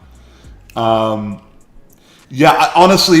I know you guys have Jacoby Myers. He is a good dude. Honestly, really hardworking guy. I like Jacoby Myers just as a man. You know, he doesn't complain about any situation that he's in. Right. He was in Denver when they were just not Denver. He was in New England Patriots when they were just pure ass, and they had nothing. And they were all pointing the finger at him for not contributing, and he still put his nose to the grindstone and worked. He came to the Raiders, was a number 2 receiver to Devontae Adams, still put in the work. Had a good year last year. I think he had over 1,000 yards last year, almost 2,000 yards last 2 years. Correct. I do think Jack Bech can complement him pretty okay. My issue with the pick of Jack Bech, he can separate. He has good hands. Hard to tackle, can find the soft spot in the zone. Right. Lacks real explosion. Lacks real speed. Yes. And listen, while everybody, GMs and scouts will always say this. If you did it once, you can do it again. Well, here's the thing about Jack Bech. Yeah. He only did it once. He only had 1,000 yards one time in 4 years. And the other 3 years, I pray that you guys don't look at it because it's really bad. He just doesn't have the speed that you want. And then the other part about that is he's not the best blocker. And for being a former tight end, you would hope from being a tight end to a wide receiver, you would understand that transition. Absolutely. So he has an uphill battle. And you really hope that Pete Carroll, Chip Kelly understand what to do with him, really understand how to play him. Okay. That's my piece on Jack Bech. I do like him. Right. He has a lot of potential, though. He's more potential than he is surefire. Well, I don't like him, so it's fair. It's totally fair. It's totally fair. I didn't like him at that pick. It's fair, and I didn't like it. Those wide receivers outside of the first round were a tough pill to swallow. They really were. It didn't make sense. It didn't. Okay, Darian Porter. I freaking love this guy. Yeah, that's a great when you talk about this is an all-time running back class, I also rebuttal by saying this is an all-time cornerback class. Hey. Okay, this cornerback class is something special in my opinion. Okay, that's a lot. Darian Porter ran a 4.340 in the combine. Yes. This dude is not just going to contribute on your defensive side of the ball one day, right? He is a raw talent. Everybody should know this. For all his athleticism, he still does some of the basic things not very well, right? The back pedals, the knowing where to put his hands as far as man-to-man, being physical, it's tough for him. He relies on his athleticism. That being said, he will contribute on special teams. This man had 5 blocked kicks. Do you understand how hard it is to block 1 kick, let alone 5? This is something truly special. So here's my breakdown of it. Positives. A size and speed you love. 6'3", 6'2", 195 pounds, 4.340 as I just mentioned. Obviously, he can get beat because of his footwork, but he tracks the ball better than anybody I've seen in this draft. It is insane. It's impressive. It is impressive. He does have good instinct in the zone. He's not a man-to-man guy. He's probably more of a cover 3 kind of player. Right. And that's where his instincts are best utilized. That's where his defensive abilities are best utilized. He is solid at recognizing the route in front of him. Obviously, great recovery speed, as I mentioned. And then he does show potential at being physical. Listen, you're 6'2". I better hope I'm not drafting you to get pushed over. Exactly. This kid played in the Big 12. He gets physical. Okay? So what does that mean? That means he's pressing. That means he's going in to stop the run. Right. All right, the negatives. Why is somebody this impressive? Drafted in the 3rd round, pick number 68. Right. Again, 1, you ain't playing him in the slot. Don't you do it. He doesn't do well against shifty receivers. Right. If I'm Miami and I'm playing the Raiders, I'm putting him against Tyreek. Right? That's how I'm scheming him. He's 25. To some people, that might be a concern. Right. Again, raw talent. Yeah. And while he is a willing tackler, his tackling mechanics can be better. Okay? Right. So those are some of his positives and negatives. Honestly, I do love the guy. Right. And I think he can very easily be your number 2 guy. Just develop him, give him time. 100%. And I think he won't have that time because we don't. I don't think so either. Well, actually, I shouldn't say that, right? We did pick up the kid Stokes. We picked up the Eric kid Eric Stokes. Stokes. Yeah. You know, he's a 5-year vet. So we did pick him up. Maybe he'll buy us that year of time. That's necessary. You know, I don't know. I know Eric Stokes was drafted with a lot of high hopes, moved around the league a little bit. Yep. Yeah, hopefully he can come in and contribute. Hopefully Patrick Graham. That's all we're asking about. That just really contribute on the corner position just means please don't fuck up. That's basically that's all that means. Don't get beat deep. So the next two picks here I thought were real interesting. I guess let me ask you a question. Yeah. Sure. DJ Glaze. Was he good? Was he bad? What was the story behind him? DJ Glaze is about to be the rock on the right side. Okay. So is it Dylan Parham that's a problem? Or Dylan Parham is a major problem. Dylan Parham, he's just too light in the ass.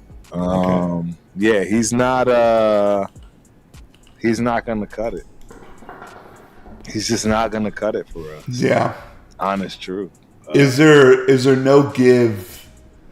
Oh God, he's 6'3", 285. God, that is a small player. He gets pushed around, bro, and that's the problem. Him and Andre James, two peas in the pod, man. I'm glad Andre James is up. Well, is he out of here? Yeah, he finally. I don't think Andre James is on your roster. No, he's not. Yeah. Thank God. About time we did something right and got rid of that guy. I was so ready to get rid of that guy. Now it's time. I want to get rid of Colton Miller. You don't like Colton Miller. I do not like Colton Miller. You would not re-sign Colton Miller. We should have got rid of Colton Miller 2 years ago when I knew he was falling apart. What's wrong with Colton Miller? I don't know much about him. I'm going to be honest. He's older and he's got injuries. And that's just, I don't see him. I think he's hit his peak. Okay. You see what I'm saying? Yeah, I think he's already hit his peak. Previous to that year, he got injured. Then he came in, right, half played the year after getting injured. And, I mean, maybe if we're lucky this year, he'll play the whole season. Yeah. I'm pretty sure if I remember correctly, he was drafted. He was a little bit older.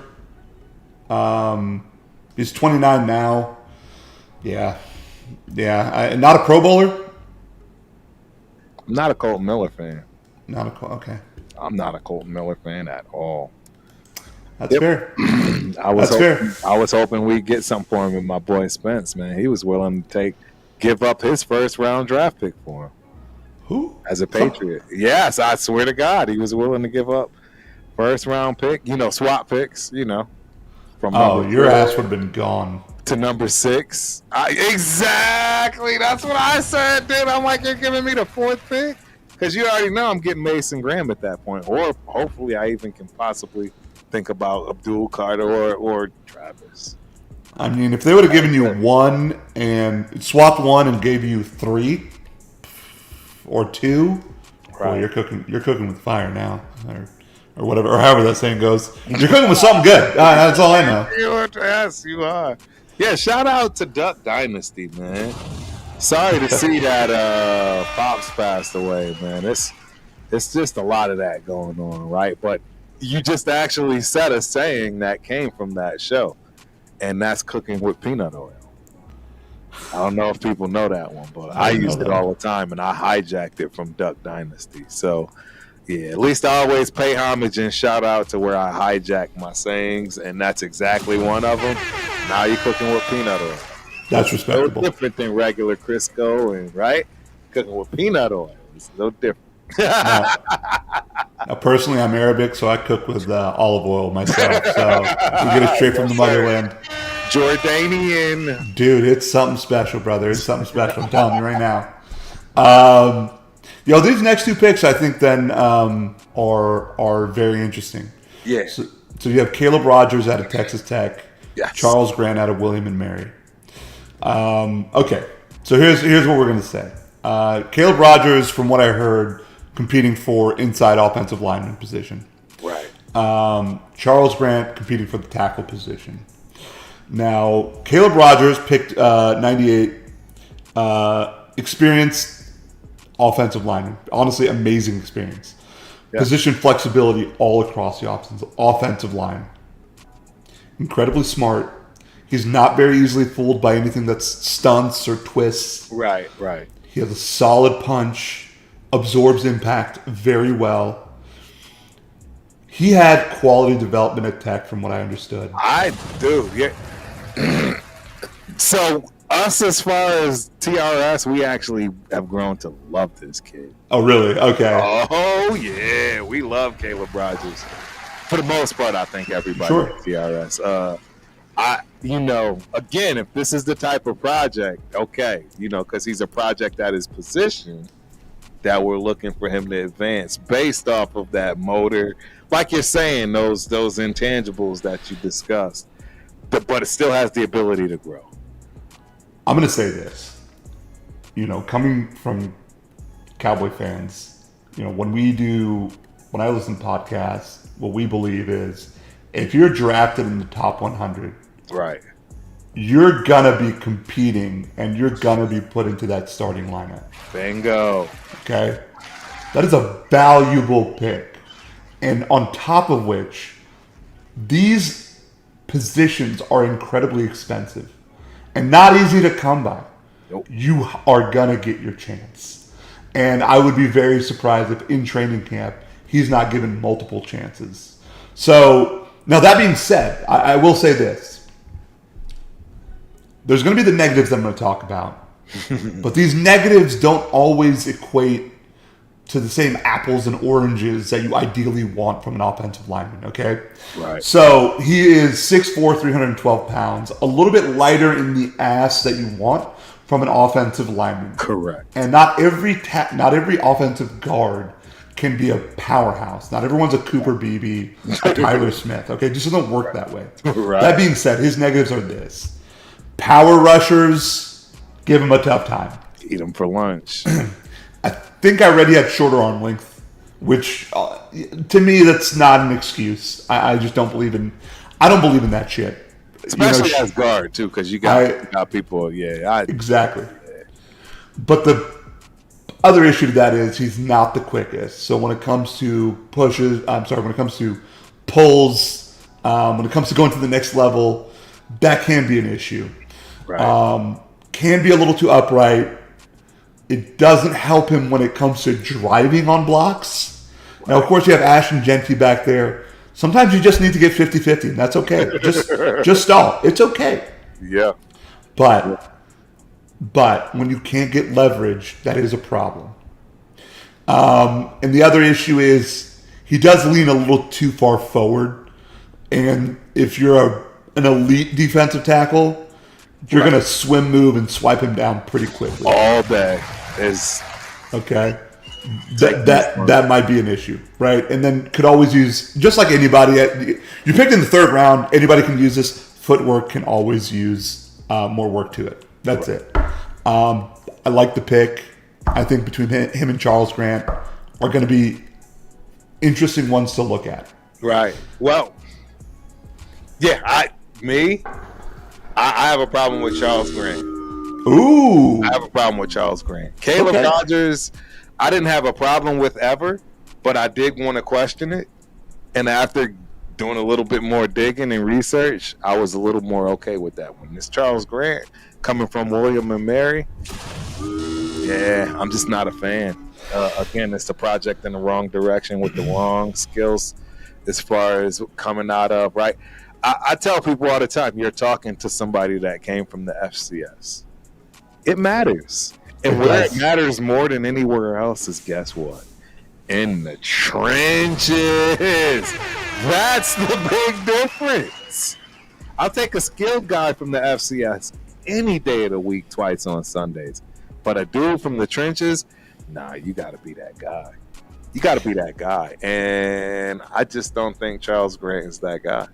I could be 100% wrong. I'm praying I'm 100% wrong. The Raiders front office is definitely praying you're 100% wrong. But the truth is when you're going to look real good kicking the shit out of University of Mary Hardin Baylor.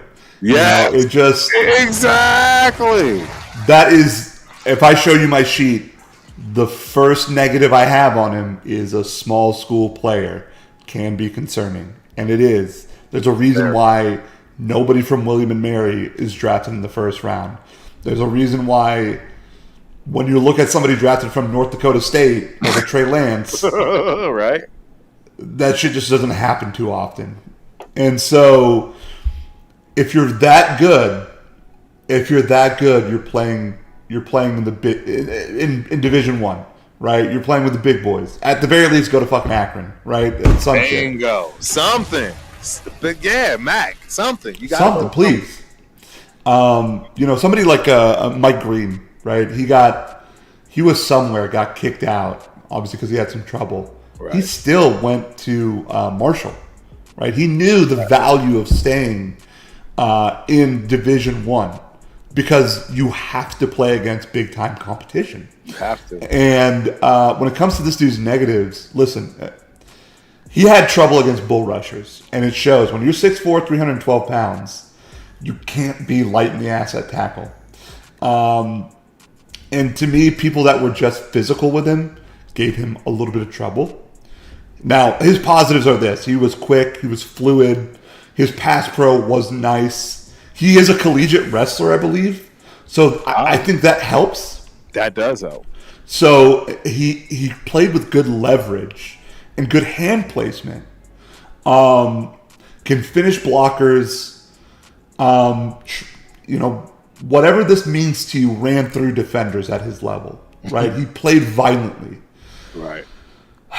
Could read twists and stunts well, but again, it goes back to he's a small school guy, right.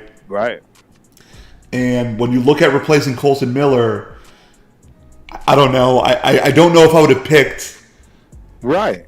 If this is the guy I would have picked. This is him. Yeah, exactly. Yeah. That's where I have trouble personally. Yeah. Honestly, if I'm looking at it, I would have. I think. Oh no, Emery. I would have taken Emery Jones, but I think he was picked beforehand. Right. But I liked him coming out of LSU. Correct. Correct. The big the SEC. Yes. Exactly. It just means a little bit more to come out of a bigger school. That's in the trenches. In the trenches, yes. But hey, we got Jack. Shout out to Jack because he's right. Never forget Howie Long, number 75, came from a small school. Personally, I like Grant over Rodgers. And you know what? You're not the only one, man. Jack, you're not the only one. There are other people that like him over Caleb as well. I mean, I think the reason why Caleb goes over Grant, again, you play that tech. You have big game, big time experience. Correct. Listen, even if you were 50-50 in those games, you played against starting defensive tackles for 4 years. This man started for at least 3 years. Right. That is something that, when all else fails, head coaches, front offices look at experience more than anything else. And when you do it on the biggest stage, that means a little bit more, and it shows here with this pick. Yep. I understand the Charles Grant pick. He is a sexy prospect. It's just the glaring red light of being lighter, not seeing the level of competition you wanted to see. That scares a little bit. That's a little scary. But you're hopeful. You're always hopeful, right? But I think you'll need a little bit more time to cook. Yeah. No, I agree, man. We'll see what happens. We'll see what happens there. Now this next pick. Yeah, Dante Thornton Jr. Come on down, son. Perfect timing. Okay. Perfect timing. We finally got Chip, that dude we need to take the top off. I couldn't be more happy. I don't mean, I thought it was a fabulous pick. It was one of the first fabulous picks we had. I do not like Tennessee or Iowa State wide receivers. I'm so sorry. It's all that way with Ohio State quarterbacks. I'm sorry, Iowa State. Did I say Iowa State or Ohio State? Ohio State. I meant to say Iowa State. Iowa State and Tennessee wide receivers. Right. I just don't like.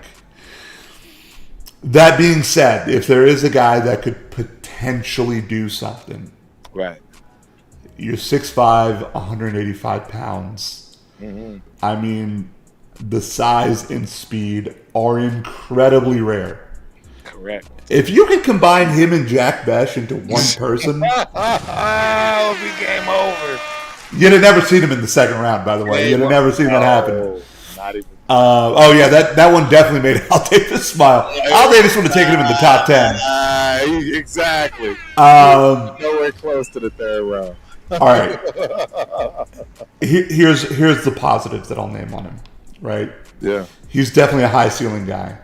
I think Chip Kelly's going to love that. Yes. He definitely showed positive wins against press coverage, right? He doesn't wane against people that are physical. And, you know, people talk about Matthew Golden and his like 4.2 whatever speed. Yep. But when you put the tape on, there's the difference between straight line, Right. 40-yard dash, and understanding what it means to have breakaway speed. Correct. Or real speed. Correct. Deontay Thornton has real speed. When he catches that ball and the end zone is 40 yards in front of him, you're not touching him. Nope. He's gone. There's a difference in that. And he has that. Yep. And the last thing that's really important is he's shown the capability of winning contested catches, right? He high points very well. Listen, you're 6'5", you better learn how to high point the goddamn ball. But he's not a body catcher, which I hate. He knows how to get after it. Right. Okay. Again, I said I don't like the Tennessee Iowa State wide receivers, but he does need to really develop a route tree. Right. And True. Very true. the issue with what I say about Tennessee and Iowa State is the way they run their offense is just like a spread, veer and shoot type scheme, which doesn't allow you as a wide receiver to like develop shit besides go run a streak route, Right. or slant. Correct. And that's a problem when you go to the NFL level. Correct.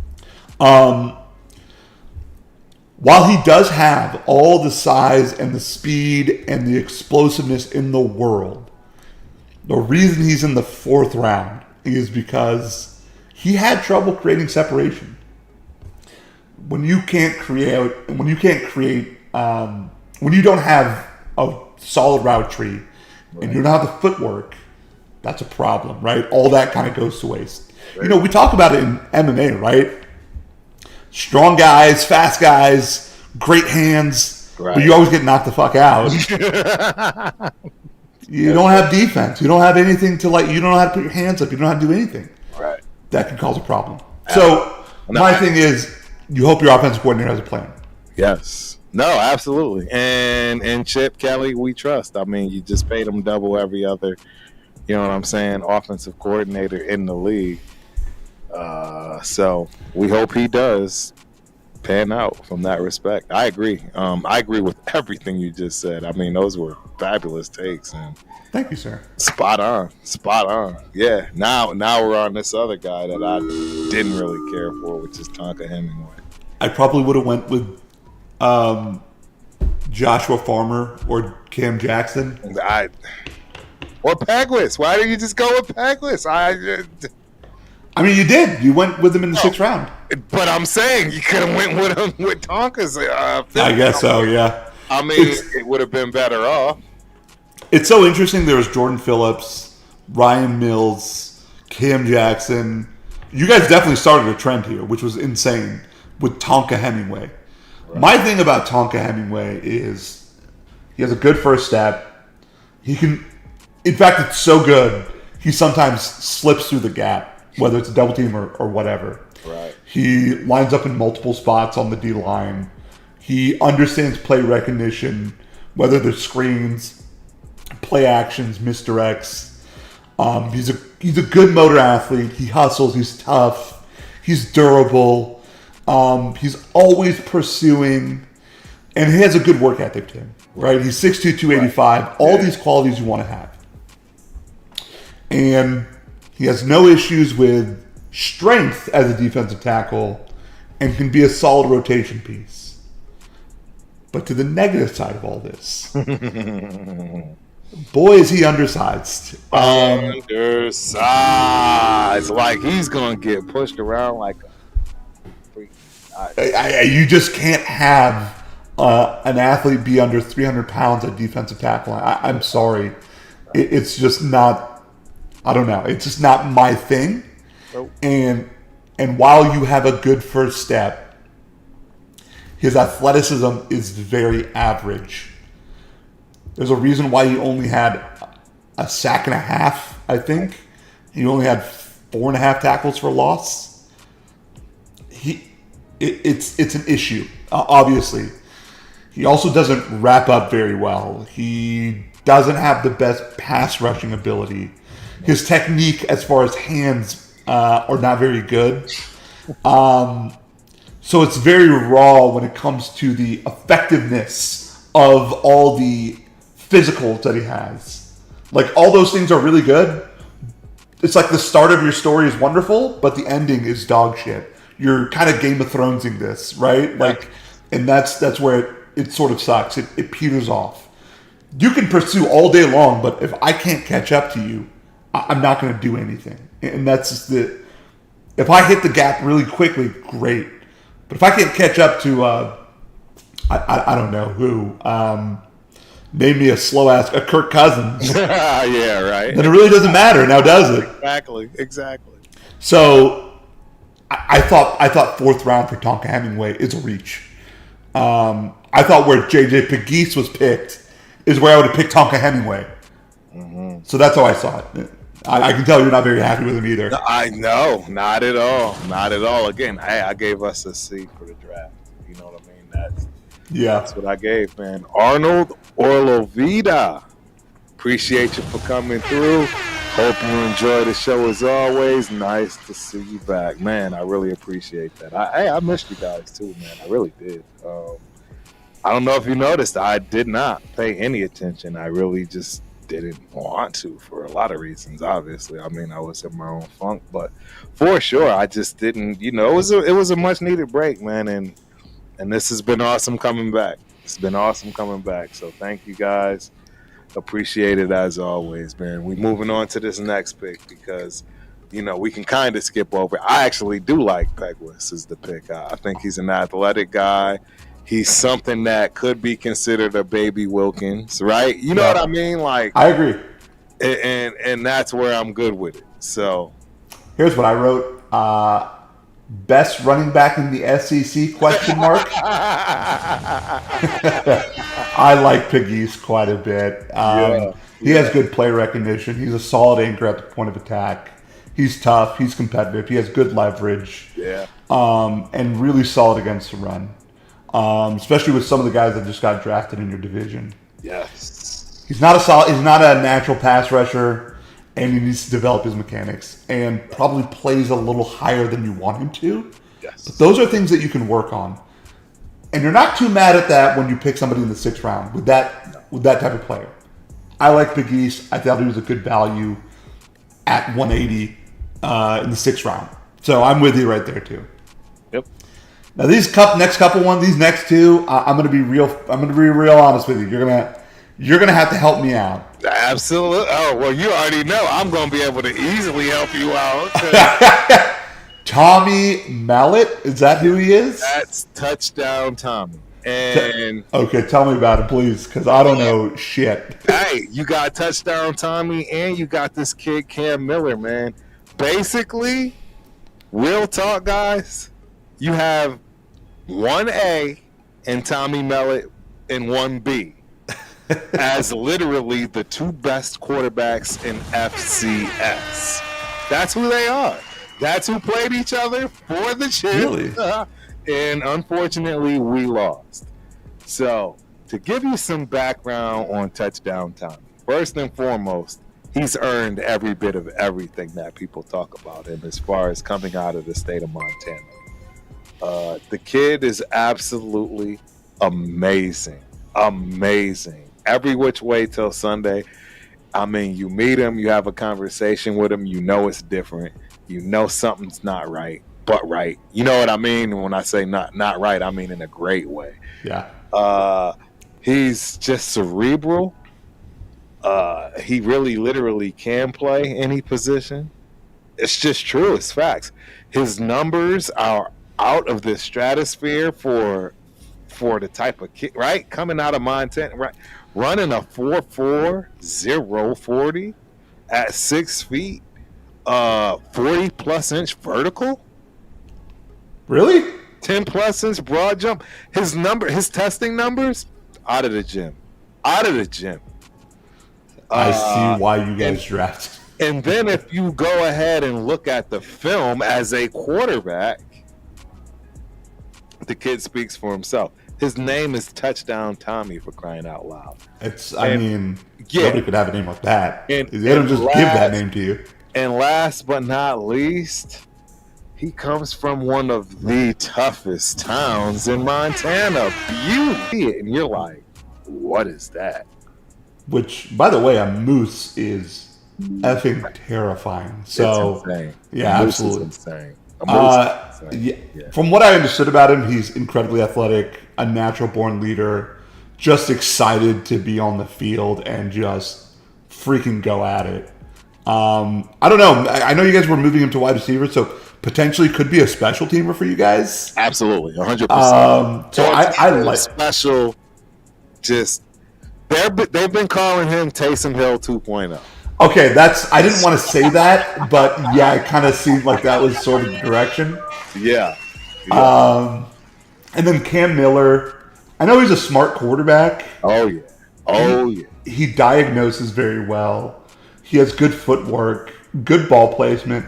He doesn't have the strongest arm or the best velocity to the ball. Or the size. Correct. Or the 6'1", 205. Yeah, not the best size either. The size. But to get to the FCS championship and win it, there's still something to you, right? You still have some quality that you can contribute. Brees-esque.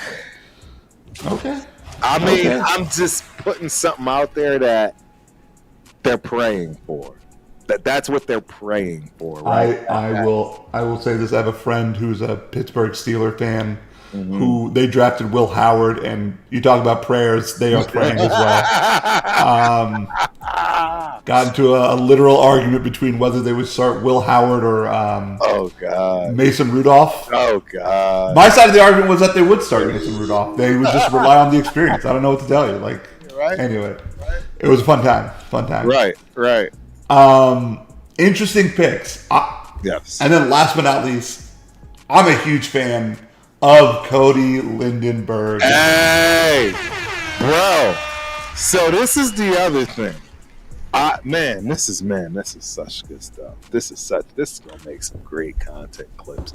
So look, ladies and gentlemen, I paid much attention to the University of Minnesota's football team.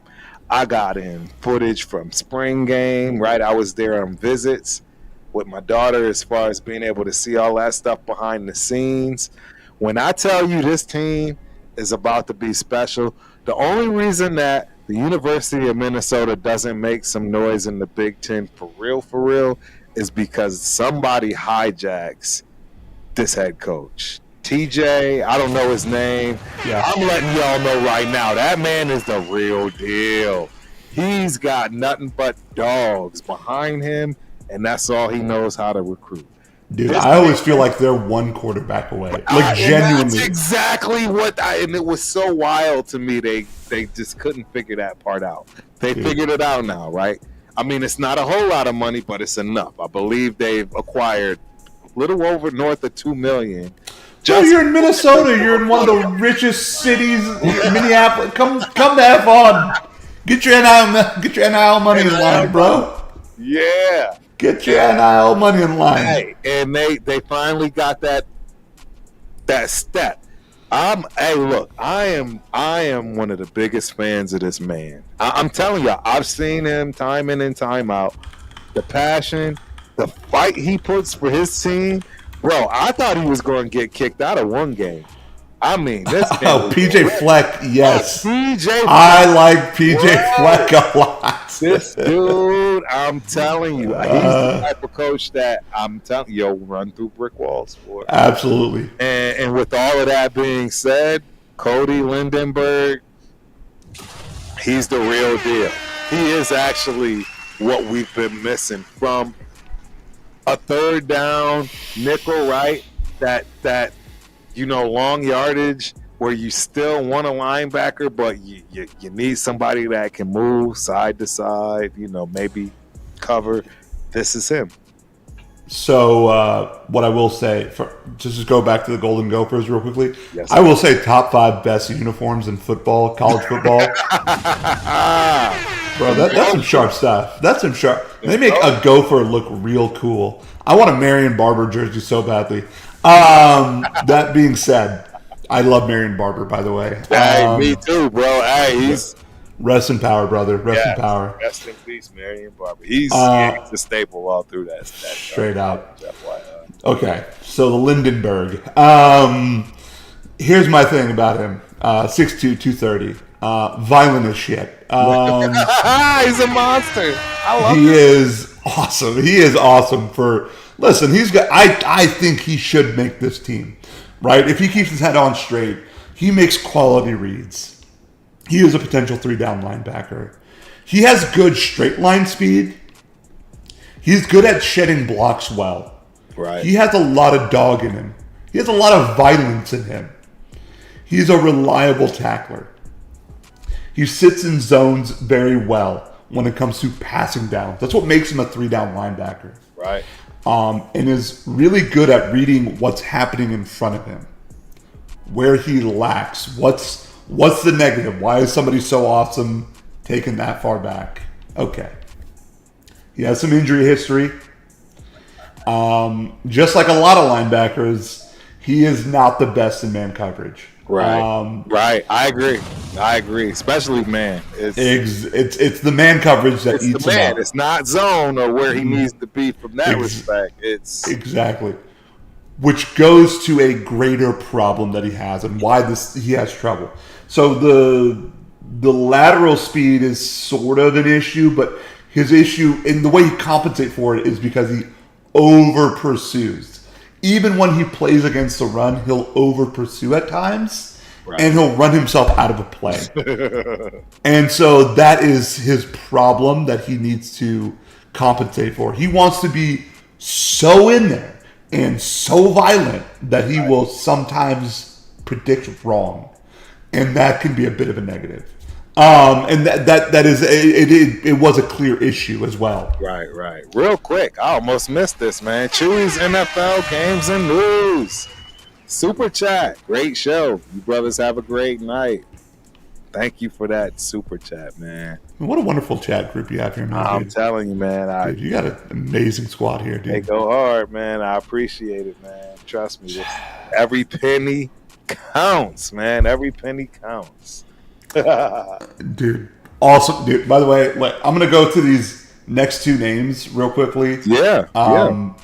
But before I do, before I head out here pretty soon, yes, I just want to say this has been such a blast. Yeah, thank you so much. Hey, we got to do it again. I want to do this again. I really appreciate everyone's hospitality. You guys have been awesome. Terrence, I love you to death, dude. Anything you need from me, man, I'm here for you. Okay, I hope you know that. Sir. There are 2 notable undrafted free agents. You hit on one of them, Ja Joyner. Hey. I like Ja. I can't believe he didn't get drafted. It's insane. He has ideal size, speed, weight, 6'4", 262, ran a 4.6. I mean, he's disrupting camp. He's been disrupting camp. He is a disruptor as a pass rusher. That is all he is. He is violent. He is a dog. He comes from the University of Minnesota. That is all they did on defense. They just get after it. That's it. And when I think of a Raider, when you think of a prototypical Raider, this is the prototypical Raider. That's it. I attack, I want blood, and that's all I give a shit about. 100%. He flashes 100%. Some of the most devastating bull rushes you will ever see. And he does not give a shit. He just comes after you. His negatives were a little serious in the sense that he is erratic at times. Like part of that attack, part of that explosion is you're erratic. He's a little bit narrow in how he attacks. Right? There's a reason why he bull rushes and doesn't attack the edge like a Micah Parsons does. And then the last piece to it is you have more than one responsibility as a defensive end. Right. It's not just the pass rush. It's the run. And he doesn't play it as well. He doesn't. You know who he reminds me of? Who's that? The kid we had before Kuntz. And we traded him. And Ndagwe, what was his name? Yannick Ngakoue? Yannick Ngakoue. Exactly. Oh, God, I hated that you guys got rid of him. He didn't play to run well. That was his problem. True. That was his problem. True. That's true. He did not play to run well. The team around him plays the run well. He didn't have to.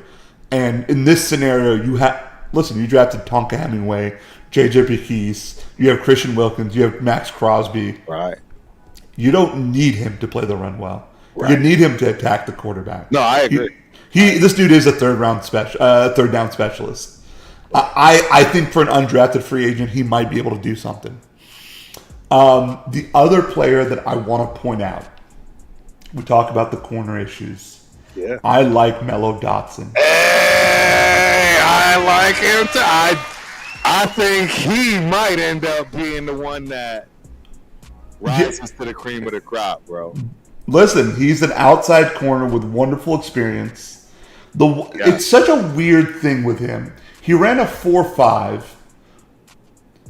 can get beat, but has good catch-up ability, right? So it's kind of a weird thing. I think teams thought that was a risk, but has great size. He's 6'2". He's so well experienced. He has good ball tracking ability. Yeah. It's like he had a sixth sense, sort of like a Trayvon Diggs, for where the route is going, where the ball is going. So he knew when to be where. Good length, good processing. Man, he had good footwork. He shouldn't have been undrafted, right? You saw some of the dudes that got drafted, and you're like, this guy didn't go. It didn't make sense. The same thing for running backs, though. That's why you know that this draft class was just heavy in talent. Who didn't go draft? Okay, now we have undrafted running backs. You're just gonna start laughing. You're just gonna start cracking up. I know at least 3 of them. I don't think Mullins got drafted. Wait, Mullins did get drafted. Khalil Mullins got drafted like in the 7th round. Yeah, he was like the last. Pick. Last pick or somewhere around there. There were 3 guys though that I thought I just couldn't believe. I don't think the kid from Miami got drafted, did he? He did, 7th round. Another 7th rounder. Okay. Yeah, I thought the Cowboys were going to take him, but they just didn't like him for whatever reason. Sorry, I'm just like being quiet because I'm just like I have to look this up. I'm with you. No, I'm with you. What did you think of the wide receiver that went undrafted from Miami? Restrepo. There we go, Restrepo. Restrepo that went to with his boy. Tennessee, yeah. I would have never picked him. I wouldn't touch him. You wouldn't touch him? Running a 4.9 40. You can't even get the defensive line. I'm all set. Yeah, I was all set with that. I don't care who you are. You running a 4.9 as a wide receiver. I'm sorry. There's no way you're creating separation. Okay, this kid out of Mississippi, Ulysses Bentley, went undrafted. Yes, Bentley's a monster. Shouldn't have went undrafted. Not. Absolutely. Who else am I seeing here? Elijah Young. Major. Who was it? Marcus Major. He sounds familiar. Yep. Raheem Sanders out of South Carolina went undrafted. What? Yeah, went to the Chargers. I can't believe that happened. Oklahoma running back. Marcus Major. I remember. Yeah, I'm trying to tell you. This is a great year for running backs, dude. I love it. I'm telling you, it's the best ever. Marcus Yarns out of Delaware went undrafted. I like Marcus Yarns. Oh, Donovan Edwards went undrafted, but he had a terrible year. Corey Kiner went undrafted at Cincinnati. Yep. Damn. Yep. Damn, man. All right, man. That's Bro, I'm telling you, it's some serious running backs. straight up. Anyway, I'm sorry. Back to Mello Dotson. I think his biggest issue is he has a little bit of tightness in his hips. That 4.59 can be a little worrisome. But listen, he's battle tested. I don't think you have 5 career picks. You can do all the shit that you can do on that field. Right. And that 4.59 is going to hinder you too much. I think if you have a good defense around you, you're going to be able to take advantage of wide receivers. I think you might have somebody here. Right. Is he going to start? Right. Who knows? I don't know, but I think you have something. So those are the two that I want to point out. Yeah. Man, and on top of that, I'll just end with saying again, thank you. Thank you, bro. This was amazing. I can't believe we started 30 minutes ago. Oh my god! Holy shit! It's 10:30. It's 2.5 hours, bro. Dude, I could talk about this every day. This is how much I love football. This has been a blast. I honestly hope everybody that watched enjoyed this. If I was boring, I apologize. If this they loved okay, they loved it. I pray that you guys did. You guys found this informative. You broke bro. They know you know. Chat. Let this man know he knows football. You broke it down, bro. There's no. Thank you. There are a lot of guests, man, and not everybody can break it down like that. You know what I'm saying? And I'm positive they appreciated everything you had to say about these players. Because I appreciate you guys. Yeah, you were very objective, man. Very objective. And it goes back to my first point. I'm not your typical Cowboys fan. I promised you guys that much, and I kept my promise. Okay, you did. You did. But honestly, this is such a blast, man. I appreciate the time you gave me. I could talk about this every day, so I'll leave with saying I'm so excited about the next time. And again, dude, if there's anything you need, let me know. I love you, Terrence. Yes, sir. I love you too. It's been a pleasure, dude. Thank you so much. Appreciate it, man. Have a good night. And peace. My guy is out of here. Man, that was a hell of a show. That's what you call a real show right there. That was a nice welcome back. I appreciate him, man. Again, somebody that has gone through something I just had to go through and can relate, and you know what I mean, can give words of wisdom and encouragement and everything else in times like these. So I can't stress it enough, guys, gals, everybody. This was the type of welcome back show that I was looking forward to. Everybody, you know what I mean? Just was themselves as always, showing up, asking questions. But shout out to Nabil. For real, y'all, he broke it down. He did a lot of good takes tonight. I can't wait to chop them up and see how they come out too, because I know there's going to be some fire ones for sure. But as always, Turf is back. Hey, tomorrow is Turf and Rundown. Turf and Rundown's back tomorrow. I hope. I'm pretty sure. Maybe. We'll figure that out. All kind of stuff going on. But that should be coming up. Obviously, y'all already know. Shout out to my guy Spence, man. Appreciate you for trying to hold down the fort, man. Spence did his thing, man. Had one of our first shows as far as Dead in the Water by himself. I thought he did great, regardless of how he feels, because of all the technicalities. Hey, I had technicalities at the beginning of this one, so it is what it is. Jack, as always, man, appreciate you. Thank you for the warm welcome back, bro. And we just gonna keep rocking, man. Thursday night, you know what I'm saying? We got Dead in the water. Friday, we're going to have something. You know what I'm saying? Shout out to Miss Peggy. I know she's coming through as well on Friday. Tuesdays don't work for her, so we're going to have that Friday thing popping.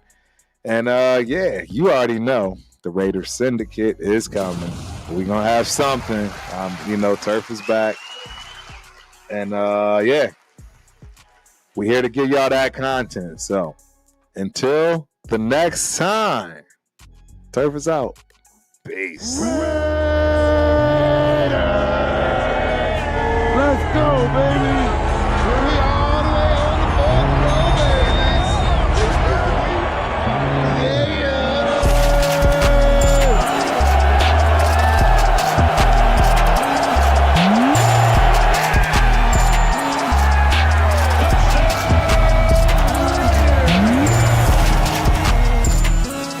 You look good in that silver and black.